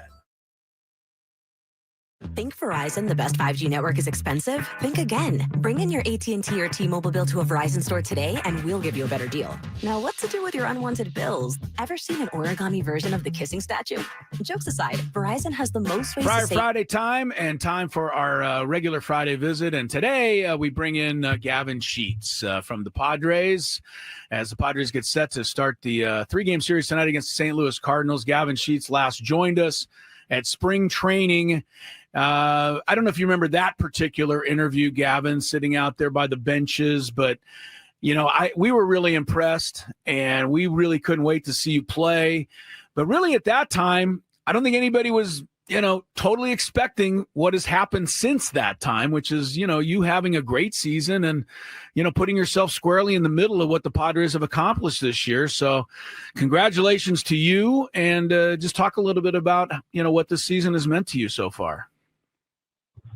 Yeah, I think that obviously I do remember that conversation we had out there in completely different times. And I think that, kind of when I was talking to you then too, it was just, looking back at this off season, the things I wanted to accomplish, the places I wanted to go. And, I wanted a new change of scenery where the excitement was there and where the goal was to win a World Series. And I think, you look now, we're at August 1st, and at this point right now, I've matched some career highs, and I think that after we saw what happened yesterday, I think that the goal of winning a World Series is right in front of us. Yeah. Gavin Sheets joins us here, Padre outfielder, DH. He's kind of done a little bit of everything for the Pods. And Gavin, let's talk about the process, because we knew from having that conversation in spring training what your goals were, the things you kind of wanted to accomplish. But I know as you go through the season, you kind of have to be able to be flexible in how you are going to manage all of this. You've had times where you've been hot, you've cooled, gotten back hot. What has that process been like for you, sticking with it through some of the ups and downs you've had? Yeah, I mean, it's the beautiful thing of baseball is no matter how hot you are, how cold you are, you got to come to the ballpark the next day and do it again. And being an everyday guy for the first time in my career has been incredible. And I think you learn how to handle those things, and you kind of learn on the fly. And you battle with soreness and all this stuff that goes on, and showing up to the ballpark every single day and bringing it, and dealing with slumps, dealing with hot streaks, and I've just enjoyed every second of it. Obviously, the roles might change a little bit going forward, but whatever it is, and whatever I need to do, and the goal and the work ethic and all that still stays the same going forward. Gavin, you knew that you could come here and be a big contributor, and you told us that, and you had us believing. I imagine that everyone was confident in your ability, when they put you in the lineup opening day. But how much did it mean to you personally and in terms of feeling a part of things to get that home run on opening day? Just contribute right off the bat, kind of signal to everybody that, I'm going to be around to help this club this year. Yeah, that was I couldn't have scripted a better start. Obviously, that was about as cool as it gets. I hit a home run in the playoffs in 21, and that was about as close as, if not better, a feeling than I've ever had in my career. So that was just incredible. I mean, obviously playing in front of this home crowd and getting the first taste of it that day, and to be able to produce like that was a pretty special welcome to San Diego, to say the least. Gavin, obviously we got a chance to chat with your dad, Larry, out in Philadelphia. He was out on the field. And I imagine for him, as it was for my dad, watching you is probably much harder than it was for him to be on the field. How much has he enjoyed getting a chance to see your success and get to be an everyday player through most of this year so far?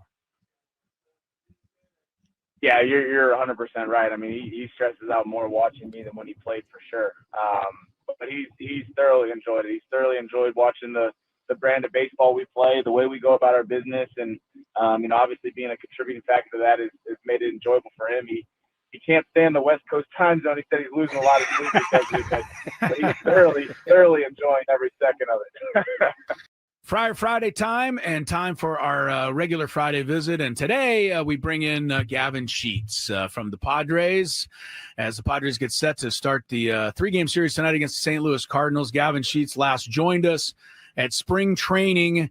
I don't know if you remember that particular interview, Gavin, sitting out there by the benches, but we were really impressed, and we really couldn't wait to see you play. But really at that time, I don't think anybody was totally expecting what has happened since that time, which is, you having a great season and, putting yourself squarely in the middle of what the Padres have accomplished this year. So congratulations to you, and just talk a little bit about, what this season has meant to you so far.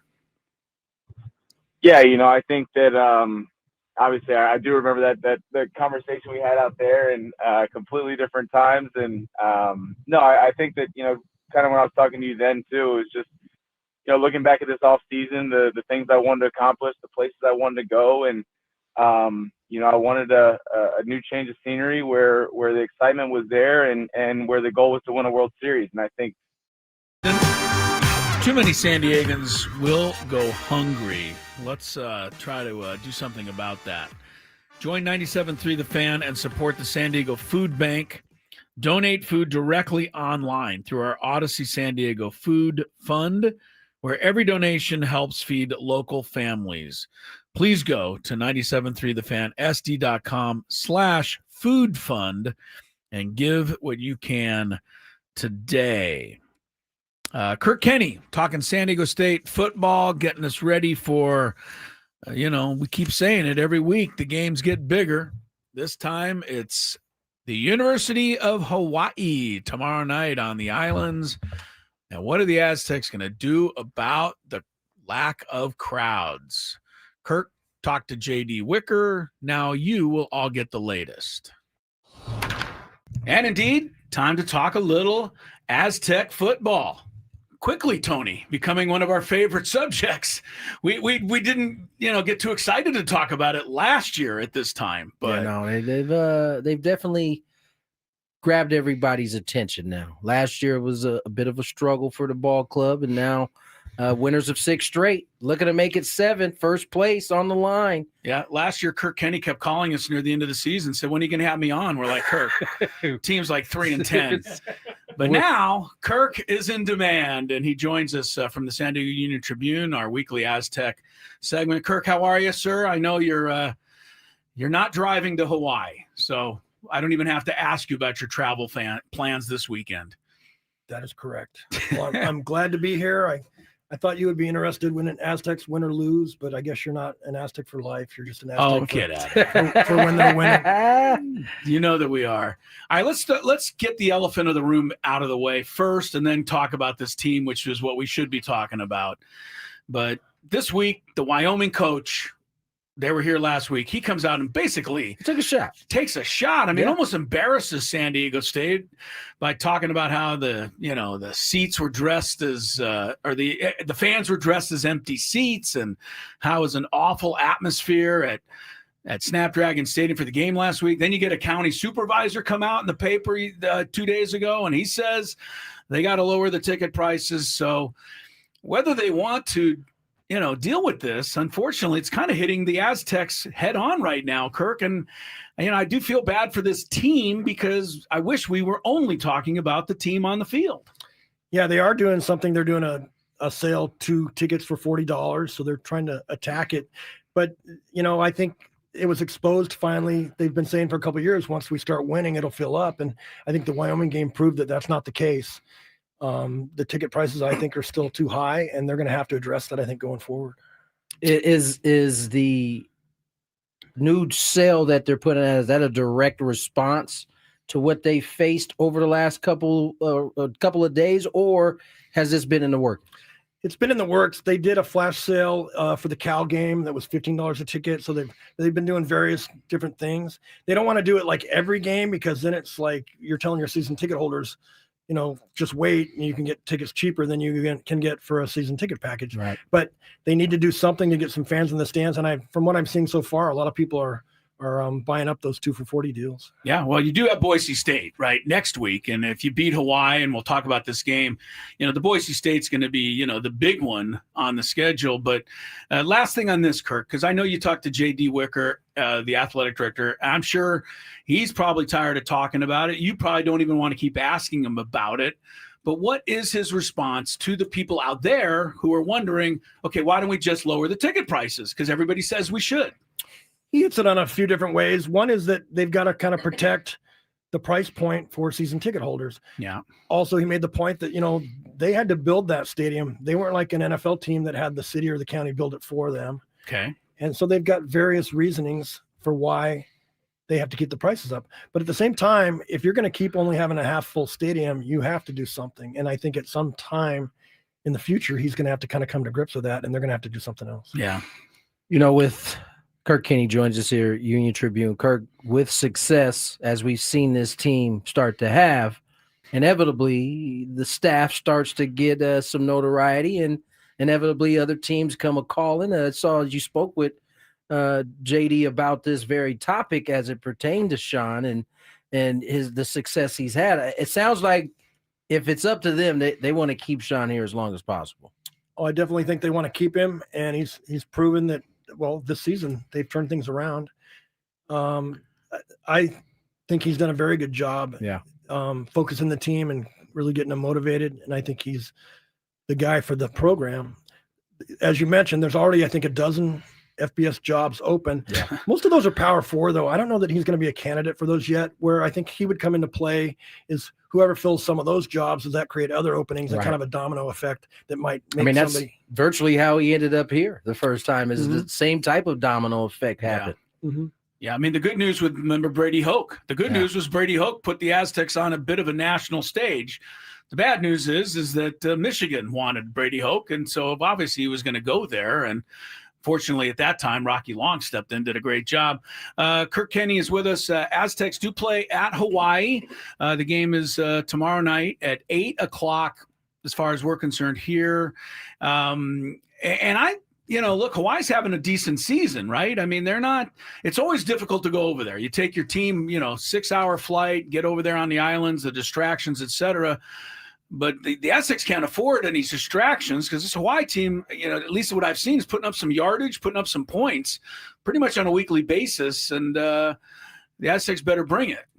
Yeah, Hawaii's definitely improved. They're already bowl eligible. Timmy Chang, who's a hero in Hawaii as a former quarterback and passing leader, is doing a good job turning that program around. And they're always more difficult to play at home. But they have had their ups and downs. And I think the Aztecs, they're about a touchdown favorite. And we'll just see that defense travels. So I think we're in for a good game, and we'll just see how it kind of plays out once the kickoff starts. What's the roster looking like in terms of health? I know the the Aztecs have lost, some of the defenders here this last week. How are they shaping up health-wise, offense, defense? I think they're in pretty good shape. Their availability report came out Wednesday night, and 4 players were listed who are starters were listed as questionable. But I do think all those guys will play. One of them was Jaden Denigal, the quarterback, who was listed the same status last week. And all 4 of them I saw in practice participate. So I think they're just dinged up to the point that they think they should list them as questionable, and I would expect all those guys will be available. Going back to the Wyoming game last week, we had Trey White on yesterday, and the great defensive end for the Aztecs, and he was telling us, man, we gave up a touchdown in the first drive, and we said, that's that. Yeah. And that's what they did. They didn't give Wyoming anything else. But the Aztec offense didn't exactly roll in that game. The defense got some turnover, some field position for them. Finally, Lucky Sutton broke one at the end of the game to kind of put it away. Where are they offensively? They've been much more inconsistent, let's be honest, on that side of the ball. Denigal, midseason, he had a couple games he completed like 80% of the passes. I think the dings he is dinged up wise are contributing to them maybe not firing on all cylinders. I think they'll rely on the run game more than they have, because that'll take some pressure off him. Right. Yeah. Ball control, keep it out of the Hawaii's hands, and then just kind of pick their spots with what he can do. Kirk, obviously they get a win here. It's 7 straight. With going into that game against Boise, I mean, we saw the rankings come out this week, and Aztecs still got to climb 3 other teams in front of them in order to get to that front of line and be part of that playoff. But a win here this week going into Boise puts them in the best possible position they could be in going into that week. Yeah, they're the only team that has not lost. Boise's the only other one that only has 1 loss. So if they get through this game, and then that game I think that game against Boise could be for the championship, and also who's going to host the Mountain West Championship. Yeah, right. Because everybody else has at least 2 losses, and some of those teams with 2 losses are going to play each other, so they're going to get a 3rd loss. Yeah. I think the teams that play in the championship will be a 2-loss or fewer team, and there's not many of those going to be left by the end of the season. So the Aztecs, within the next 2 games, they could maybe be in already if they win the next 2. Well, you're talking to be into the conference championship. Tony Gwynn Jr. and Chris Ello are talking about going to Georgia for the national, college football championship tournament. I know Sean Lewis and every other coach I've ever been around says, no, we got the Hawaii game this week. But do you sense that there's even any thought in the back of their minds that they could be playing for something bigger here the last month, or that they're aware of it or even dealing with it? I think it's when you go buy a lottery ticket, you could win. But so I don't know think about it. So what we're saying is you have a chance. Yeah. Now, how legitimate that is, a lot of things have to fall into place for that. Yeah. They'd have to run the table. I think the American Conference would have to have an upset in its championship game because you have to be a champion to go. Right. So whoever their top team is would probably have to lose the championship to kind of open it up. Right. And they might have two teams that are highly rated. That's what I'm saying. I think there were 3 teams. Yeah, we need a lot of them in to front lose. of them. We do for sure. But I mean, it's not every year you get in this position though, where you can even think about it. Yeah. Right. A year ago, I don't think we would have been thinking we're going to be talking kidding about me. this. So Not a chance. All right. Kirk, talk a little bit about, again, the secondary and the Trey White, and they're missing Latuli, right, for this one. But how have they gotten this good this fast? Like, I mean, because we just said last year they had a lot of these players, right? They didn't perform like this. So, Rob Ashe, he's been incredible. Arich. And I love Rob. Sorry about that, Rob. We'll just call him Rob. Yeah, Rob. He was on our show, and he would probably laugh at me for this, but he's done a great job. But how have they gone from there to here? Yeah, I was talking to him last week about that. And it's funny because sometimes you say, like, well, our whole defense is back. Well, sometimes if it wasn't very good, you're like, maybe that's not the greatest thing. Right. That's not a good thing. Right. But in this case, all those guys, and Sean Lewis calls it time on task. They have so much experience, and now they've been able to kind of take that next step and learning that defense 4-2-5 for 1 year and being comfortable with it. And all those guys have taken another step. And not that they're having career years, but they just are connected. And, it's been really fun to watch. They're the only team in the nation that's got 3 shutouts this year. Yeah. Yeah. And they also are the only team I see in football in this day and age that are there in coverage, knocking down passes almost the entire game. Like most teams now, you kind of cover the guy, you wait for him to catch it, you tackle him. Right. The Aztecs don't even let him catch it. They knock it away. And they're feeding off each other so well. They'll get a good rush going, and the quarterback maybe throws kind of a wounded duck, and they're on it. It's like piranhas out there, for sure. It's been a lot of fun to watch. All right, Aztecs Hawaii tomorrow night. Kirk Kenney, thank you, as always. And, keep up the good work, Kirk. I mean, this is going to be a year, and I told you, just start saving up your gas miles. Well, I want to go there. Athens, Georgia's a long drive for you. Got for a lot that of first Chick-fil-A's playoff there, game. too. Well, it's the headquarters for Chick-fil-A, Yes, it so is. I got a free tour lined up if I get that. A free tour. They ought to name a wing of the whole Chick-fil-A after you if you get down to Athens. Do they know Georgia. your feats? Yeah. Do they know what you who they're pulled off? dealing with here? Oh, yeah. Okay. All right. It's a national-wide recognition. I'm telling you, Kirk. It should be. It's just one of those things that's made. It's going to happen. Aztecs are going to Georgia, and you're going. And I'll be on the red couch talking about it. Yeah. Thanks, Kirk Kenney. All right, guys. Talk to you next week. Kirk Kenney, by the way, after we had the conversation, guys, I looked it up. 31-hour drive to Athens, Georgia. So get ready, Kirk. Congratulations to today's biggest fan. Yes, it's time to name the winner of our next contestant who will qualify for the grand prize, which is a night in the Odyssey Suite with a bunch of their friends and the 97.3 The Fan staff. Everything okay? That's all right.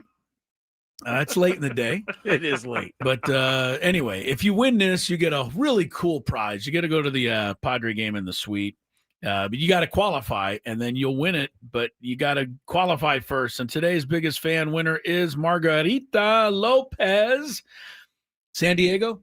Yes. All right. Come on, Yeah, Margarita Lopez, you have 10 minutes to call us, Margarita, to get yourself qualified for this great prize. Dial us at 833-288-0973. For the rest of you, get signed up. Go to SD 97.3 SD. The Fan. I don't have it in front of me. It's late in the day.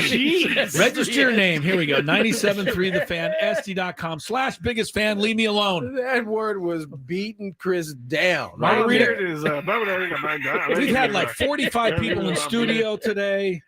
It's been wild. We're at 97.3 WWW. You would think I'd know the name of the station, but sometimes it escapes me. Margarita Lopez, your 10 minutes starts now. Someone said fake name, which I didn't disagree with when I saw it, but real.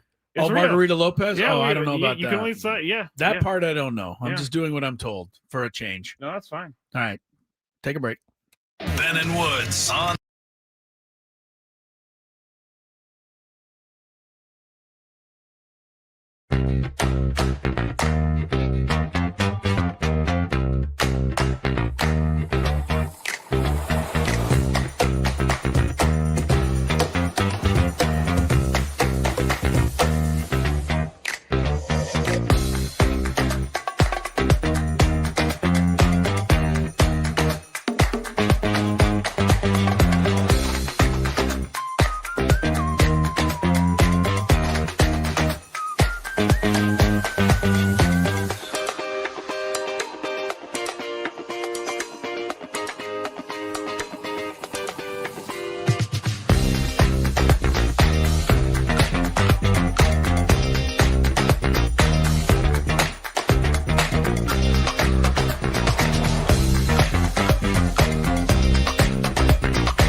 Margarita Lopez called in within their 10 minutes. At least somebody's saying they were Margarita Lopez. I'm not sure. Indeed. A lot of you guys she couldn't answer it. She could not answer any Margarita Lopez trivia. A lot of you what guys he is doing. A lot of you guys were thinking that was a fake name. It's not a fake name. No, she called him. Yeah, real name. We had Joe Musgrove this week. So, of course, that is our interview of the week. Do we got to get to it now? Or? We have a second. Okay. It was after can we give our quick five or other? Oh, yes. We've been holding people hostage. Pay off on our Yes. best of the rest Tom Hanks I'm just going to movies. run through the five I put go down. for it. All right, I threw mine out now. It's been so long ago. You've Got Mail was on there. Oh, yeah, Okay. good. Castaway. Castaway. Catch That's Me- the one where he talks to the volleyball. Yes. What was Wilson. Wilson. That's right. Wilson! I knew it wasn't Spalding, so it had to be Wilson. It was a weird, it was a sad ending because when he came back, his wife had like moved Yeah. on. I mean, she thought he was dead. Well, be I'm fair. just saying it was Yeah. a sad. Would you ending. want her to just wait for him? Well, if she knew I was out there talking to Wilson, darn it, she should have waited. Catch Me If You Can. Great. I like that one. I put that on. Toy Story 3.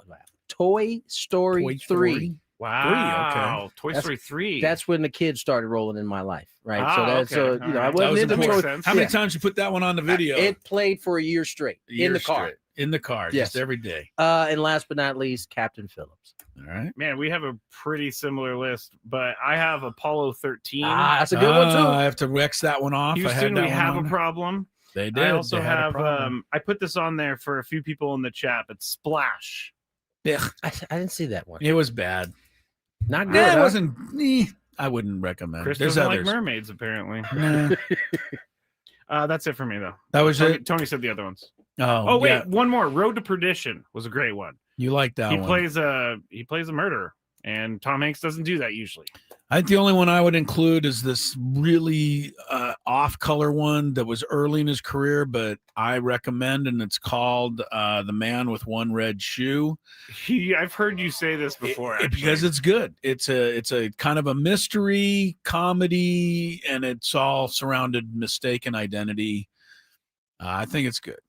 So I'd recommend that one, along with everything else we all said. I don't think I have any other that we haven't mentioned now. Really? You think there's more? There's got to be more. I mean, Well, Tom. Sleepless in Seattle. Oh yes, that's a great one. Well, we already went over whether that was any different from You Got Mail. It was, Chris. Doesn't seem like it. I bet you I could play a scene from one of those movies and you would not be able to tell me which movie that was from. Oh, I was thinking When Harry Met Sally. I was thinking about that restaurant scene. No, but that's not him. I know. That sure I know. isn't him I in know. there, It's, yeah. what That was what is her. his name? Billy It's Meg Crystal? Ryan, but it was, yeah. Ooh, did you guys like Sully? Oh, I like Sully. I wanted to mention like that Sully. one. I'm glad you did. I love Sully. Yeah, it's a Thought good that one. was underrated. Someone mentioned Bridge of Spies on the chat. I've never seen it. Okay. Captain Sully Sullenberger. Yes. Oh, The Burbs. That's a great one. The Cult Sully one was classic. weird because I mean the guy saved like all these lives and then ended up on trial. Yeah.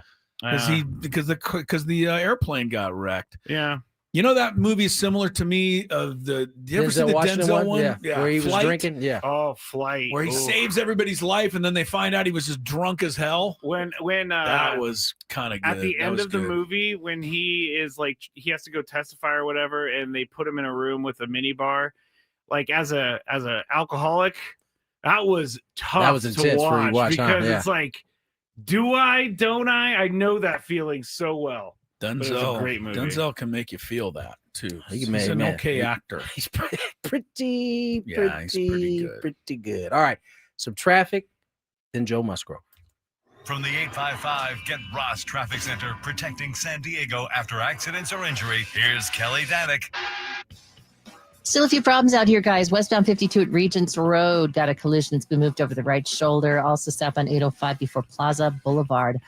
Two-vehicle accident over the right shoulder. And we got this crash on southbound 5 just past Old Town. A couple vehicles involved. Got the fast lane blocked. Emergency crews on scene. Speaking of southbound 5, Caltrans got another one of those big closures this weekend from 9 o'clock tonight through 5 a.m. Monday morning. Listen up. South 5 will be closed from the 52 to Mission Bay Drive. So you definitely want to plan around that. I'm Kelly Danick with Gwynn and Chris, San Diego's #1 sports station, 97.3 The Fan.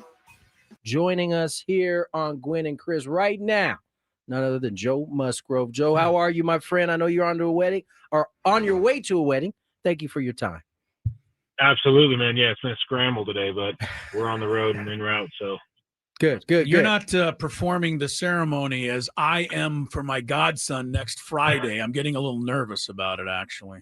No, man, these people are spending too much money to come to this wedding to watch me up here, so. Fair enough. Well, listen, obviously big news today. Craig Stammen, a former teammate of yours, is going to be at the helm. He's going to be your manager. What are your thoughts? I mean, I assume you were as surprised as everybody else were. Yeah, very surprised. And not a negative surprise, just, a name that we didn't even know was in the running and somebody that I didn't know was willing to step into that role as soon as he has, but I couldn't be more excited about it, man. I mean, obviously maybe slightly biased because I've gotten a chance to play with him, but that's also experience that gives me, a strong feeling that he's going to be really good in this role. Just the character, the person, the integrity, the relationships that he built over his years here with players and front office. He's just like the gold standard for what you want out of a professional ball player and, hopefully out of a manager. Joe Musgrove, great to have him with us. It's good talking to you again, Joe, and look forward to, you being back in uniform. We'll ask about that in a minute, but anything you can share with Stammen and just the 2 years you played with him that might give us a little peek into, what Craig Stammen is all about. Yeah. The high character is the biggest thing. Craig's one of the most consistent, honest, considerate, and reasonable people that I've come across in the world of baseball. And you meet all different kinds of personalities, but this is a guy that seems to have only changed for the better throughout his career, and has been like a constant learner of the game. You don't see many people that are in a pitching role, and especially in a relieving role, that have the baseball IQ that Craig has.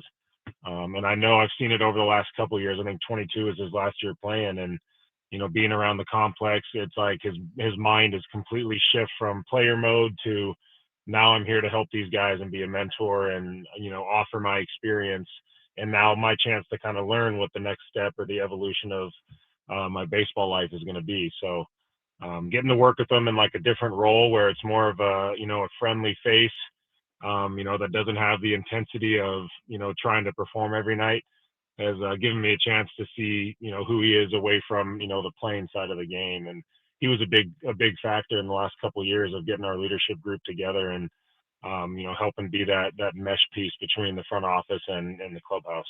Now, Joe, this is, since you've been in the organization, this is your third manager that you've had. And Joe's hard to manage, obviously. Running all these guys off. You saying I'm the common problem here? Not at all.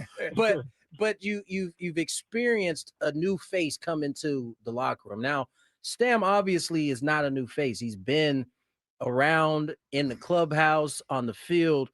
But what type of things have you noticed, at least early on, or some of the things that are most important to kind of make sure things get off to the right start? Yeah, I think it's creating a genuine relationship with your players, or as a player with your manager. And there's always this corny, cheesy, like I'm your best friend pitch from the managers, like the first couple weeks. And then most of them start to show their true colors as the year goes on. And, you have this feeling in your stomach. And I'm not comparing this to any manager I've been in the past, but I have been around guys, that are like this. And there's that feeling of, this guy was all smiles and kisses when we first met. And now it's getting to the gritty stuff and, he's showing his true colors. So yeah, I think going into this, Craig has that relationship established with the majority of the people in the organization and definitely a lot of guys in that clubhouse. And I think the honest conversations can start happening earlier in spring training and right out of the gate.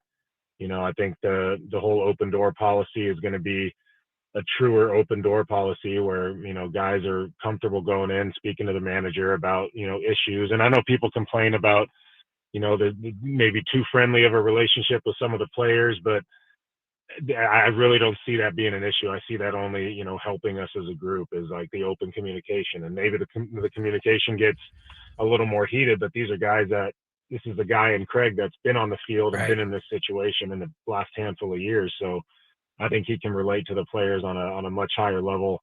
You look at managing a bullpen, I feel like that's one of the most difficult things for a manager to do out of all the responsibilities he has. And, with the combination of him and Ruben, if that's what Ruben decides to do, which we're all, fingers crossed he does, I think it's a really good duo to get our guys through the year healthy, to find out where to push these starters. And the inexperience that Craig has, the manager, everyone's in that first year at some point in their career. And I think with the guys that Craig has and the situation he's walking into is pretty ideal for someone coming into their first year. So, I'm super excited about it, man. Yeah, all very well said. Yeah, honestly, Joe Musgrove is our guest, Padre pitcher. Joe, obviously everyone wants to know out there where you are health-wise, how you're feeling. We're looking at February 20th. They have spring training opener. They have March 26th season opener. Do you have dates in your head? Or are you far enough along, or where are we? Yeah, I'm pretty much on the back end of this rehab.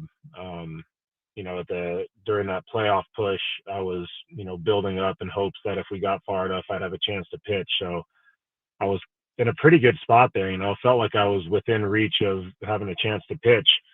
So I feel good knowing that, I have tested this thing a little bit. I've gotten the velo up into the 90s, pretty close to full intensity, and, responded pretty well. So the fact that we ran out of time at the end of the year kind of pushed us into this little deload, kind of more of a normal off season. What I would do, if the season ended on the day that it did, I would go into like a deload of throwing and kind of taper off and then, slowly build back up. So I'm just now in like the phase of building back up in my second week of playing catch. I've been back in the gym for a few weeks. So I feel great. I mean, this is a 13-month mark now, I think 14 months maybe. And, I feel great, and knowing that I have 4.5 more months to really get this thing dialed in, I feel, pretty confident that I'm going to be ready to go come spring. You said something that kind of piqued my curiosity a little bit. You were talking about the bullpen and being the most difficult thing to kind of manage for any manager. We just watched the postseason and we saw how different the bullpen was managed and for all teams really in the postseason versus the regular season. What is it exactly about the postseason that leads to the way bullpens are used then versus the regular season, outside of the length of the season and having to get through it all? Yeah, I think you see a lot more heavy matchup-based games because, over the course of the season, there's decisions that are made that, I listen to fans on the radio, lose their mind and pull their hair out over. But, there's so much that happens that sometimes a guy's got to stay out there and wear 8 runs and 60 pitches and, for the betterment of the group moving forward. But when playoff time comes, it's about, winning every game. Obviously, you guys know it. Every game matters so much more at that point that, everything is mapped out. And it's like, if our starter can give us 3 now, that's the best case scenario. And then we'll get them out of there. Then we got 6 guys lined up to go an inning apiece and match up. I was actually intrigued how our bullpen was run, for a majority of the year, really. But having, the multiples from every guy, where it's not just come in and get your 3 outs. Maybe you do get 3 outs only, but you get those outs. Yeah. Spanning across 2 innings, which is it's a lot different for a pitcher, to go out there and have 2 ups as opposed to just come in and get your 3 and get out of there. Yeah. And our guys handled that really, really well. And in the postseason, the way that, Schulte was able to, piece things together to get us through those last handful of games. And, you can see the dynamic with the type of bullpen that we had, what we can do with it. No doubt. Joe, we know you got a wedding to get to, man. We appreciate you giving us this little bit of time, man. We'll catch up again soon, man. Enjoy yourself tonight. Appreciate it, Joe. Absolutely. Hey, go Aztecs, huh? Yes, sir. There you go. Thanks. Go, Thanks. Baby boys are back. Yes, sir. All right, Joe, take care, brother. Joe Musgrove giving a little love to the Red and Black on his way out. And it's a big weekend for the Red and Black. We've talked about it all day. We had the young ladies from the Aztec women's team. They got their home opener tomorrow. They'll raise their banner, get their rings, 3 o'clock. The Ajas Arena got Miles Heidi and the men's team Sunday at 2 o'clock against Idaho State. And, of course, we got football tomorrow night, 8 o'clock our time in Hawaii. And then, Sunday night, it's the whole season come down to one match. SDFC versus Portland for the right to move on in the MLS Cup playoffs. Tony Gwynn Jr. will be at that match. And I'm sure he'll have a full report Monday for us. We also have an NFL weekend. We have the NBA Cup tonight. Oh, man. I wish I didn't have a Skraby Show so I could watch it. I'll put it up there on the We don't screens want for your you. eyeballs, Skraby. How about that? That's fine with me. Don't need you, NBA hater. Hang with the Chronicles over there.